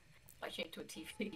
But either that or potato soup. Potato soup and spaghetti would be so good. Well, I said meal, not single dish, so the appetizer is potato soup and the entree is spaghetti. Yeah. Do you drink tea, coffee, both, or neither? And if you drink them, how do you take them? Okay, so I actually rarely drink both, but when I do, I drink tea with honey. I don't care what tea it is, but usually, or maybe like boba even. I love boba and like bubble tea in general. I love bubble tea. Coffee is also rarely, but I usually just take it black because sometimes, I don't know, sometimes you just want it that way. You like it bitter. Yeah, I'm a sucker for bubble tea myself. Not a big coffee drinker, but I love honey in my tea as well, so very, very good taste there. And just, coffee is one of those other rabbit holes that I have not been able to venture into. Yeah, it's super rare for me to drink it, but usually I just take it plain because, like, I don't know. I feel like it's a good flavor by itself. Is there some fun fact that most people don't know about you, that obviously don't dox yourself or anything, but is there something that maybe just hasn't come up in streams that you think people might find interesting? I code sometimes. I know a little bit of Python coding, and I've coded games before. Ooh. I guess I can't ask what games they are, because then you'd potentially be in the credits, so I won't ask that. But are you able to say what type of games? Dating sims. Ooh. Yeah, dating sims and visual novels. Awesome, awesome. What are your goals for 2021? That we are, halfway through May, so a good portion through the year, but is there anything that you really want to accomplish or something that you set out earlier in the year that you want to do before the year is out? I have a first of all, I'm working on actually releasing an album. I've talked about it before, but it's been in the works because like it's just a long process to do, to get everything ready because I'm working on it in bulk, sort of like in terms of the songs. But I hope I can get at least a single out, like an original song, at least a single out before the end of the year. And I have this very big project I can't say anything about because I want to be, a little bit of surprise. I'm praying that it goes well because let's just say this, I have to email people and I have to talk to people, I have to ask them questions. I've been ghosted by like 6 to 7 people that I've contacted. Oh no! So please, be better luck. It hurts. I'm like taking a break from it for now, but I really hope I can do it by the end of the year because that would be most optimal. Because originally the deadline was for July, but it doesn't look like we're gonna make that. So I'm hoping shifting release dates. But those are these are the two major projects. I'm like, please, can we get this done? And I guess one thing would be hope to become a better singer. I'm taking voice lessons, so we'll see what happens there. Well, I thought you did pretty darn well yesterday. Okay. I literally accidentally tapped the end stream. Hi, everyone. Well, this is going to be a bit of an annoying thing for me when I have to upload this to YouTube later. Crap. Because I was moving my mouse to get ready to, prep all of the, the raids and everything and making sure that the person that I'm looking at is still online. But, okay, well, I guess I'm uploading this as part 1 and part 2. You start with Scuff, you end with Scuff, eh? Yeah. And absolutely, well, no, I will take actually full responsibility for that one. That was my own fat fingering. Ugh. It's okay. Well, I guess it's going to be a short last one, but so the final question I have for you, Yoro, is what does being a VTuber mean to you? Okay, I think I actually asked my siblings this for like an interview thing that I did, but to me, being a VTuber, because there's 2 parts of being a VTuber, being an anime person and being a streamer. With being any sort of streamer or quote-unquote content creator, you love your fans, you cherish your fans, and you entertain them. Well, of course you want to take your own agency and you want to, like, do stuff on your own. Like, it's all about entertaining people, making people laugh. Even, for me, at the expense of myself, if I look like a fucking fool out there. But I love entertaining people, I love making people smile, and I just love having fun with everybody. So I'd say that part with the streamer. And then for a VTuber, I guess for like the VTuber as a whole with the anime character one, I guess like a big thing for me at least is playing a character and voice acting really, and getting into that character and having fun and combining that with your love for your audience and wanting to entertain, and then just having this whole clusterfuck of Gachimuchi and BACCANO and everything coming together. That's what it means to me. I think that was probably the most convoluted answer you've ever had in this show. But I don't know. I've had a lot of answers, and that answer is different from everyone, and that's why I ask it, because it is always different. Of some people want it for professional reasons, some people find it an escape, some people just find it fun, and just that answer was very Yoro. It was very on brand. Yes. Yeah. I realized the two of my favorite things in life are both just like insane oddball clusterfuck things, which is Gachimuchi and BACCANO. Yep. Just BACCANO literally is an onomatopoeia for racket or just noise. Yeah. So there you are. It's perfect. It's perfect. It's beautiful. Watch BACCANO, please. Please watch BACCANO, everyone. If there's anything to take away from this interview, if you weren't listening for the past 3 hours we've been here, Take away this. Watch BACCANO, please. Watch the dub. Watch the sub. Just watch it. I recommend the dub. Just watch the show, please. Please, I'm begging you. Please. Please do. And before we go, do you have any announcements you want to make regarding, your schedule for next week, where people can find you? We have your Twitch and Twitter URLs here on the stream, but is there anything upcoming that people can look forward to? Yes. So next week I'm doing something different. So I'm of course on Friday I'm gonna have Metal Gear Solid 5 as always for like 2 hours because I love that game and I love expanding Mother Base Woo Yeah Woo. But I'm also doing something special where I want to do a game in tandem to Metal Gear Solid 5 just so you don't get bored of watching me like play Metal Gear Solid 5 for 2 hours every week, which I'm gonna do. So I'm having this like gauntlet essentially where I'm taking a bunch of games from my library that I can play now because I have a new PC, and I'm gonna put them through the gauntlet, put them through the ringer, and we're gonna play 30 minutes of a bunch of games, however many games I choose, and then we're going to decide which game I'm going to play in tandem with Metal Gear Solid 5 based on what we've seen. Because I haven't, a lot of these games are super new, and I just want to test them out and see what I'm getting into before I make any commitments, because a fear I always have when I play a game and I get committed to it is if I'm gonna like it or not. So we're gonna be just like sampling. I can tell you a few of them will be on the Outer Worlds, Okami, The Wolf Among Us, Vampire with a Y, maybe Yuppie Psycho if I'm feeling brave. Though I'm kind of debating whether to put that in because people are like, oh, play, it's a horror game. Soul Calibur 5, Skyrim, we got more Deus Ex, Devil May Cry, Fallout New Vegas, Fahrenheit, Grand Theft Auto, Watch Dogs, Rainbow Six Siege. I have like so many, and I think you just listed your content for the rest of the year.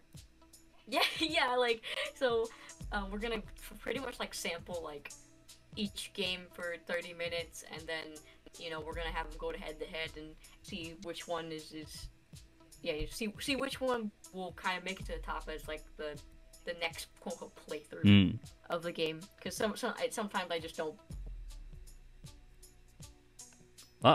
No, please, not like this. I didn't hit the end stream button this time, I swear. Oh, you've got to be kidding me. You've got to be kidding me. Uh-oh. 1 sec. Okay. We're back. We blipped. Good grief. All the way till the end, eh? Jeff. We're good. Jeff Bezos. Really I swear. Like, hurry tonight is just a cursed night, but we're here. This has been so much fun, Yoro, that just learning about Gachimuchi, talking about BACCANO, and just, jamming out with you in general. This has been super delightful. I hope you enjoyed yourself as well. Thank you so much to everyone who tuned in, who stuck around. Thank you so much. I had 3 rates, and I think that's a new high for me. So thank you to Tia. Thank you to, I need to find their name. Yeah, John and Muse. So thank you. So we're going to be rating Maru, and we're going to be using this, the scuffed raid, because goodness knows that's what we've had. So thank you all for tuning in. Please give me a follow here on Twitch and on Twitter if you want to keep up with my interviews. This has been so much fun. We will see you next time, everybody. Bye-bye. We'll be rating at...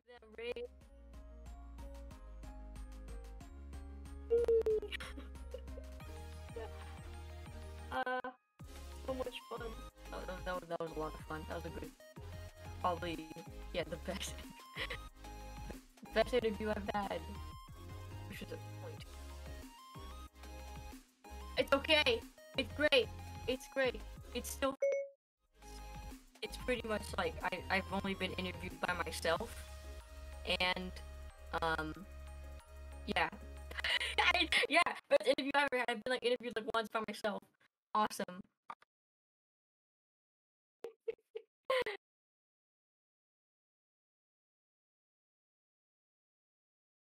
Hey Maxie, my cat's here. He's saying bye with us.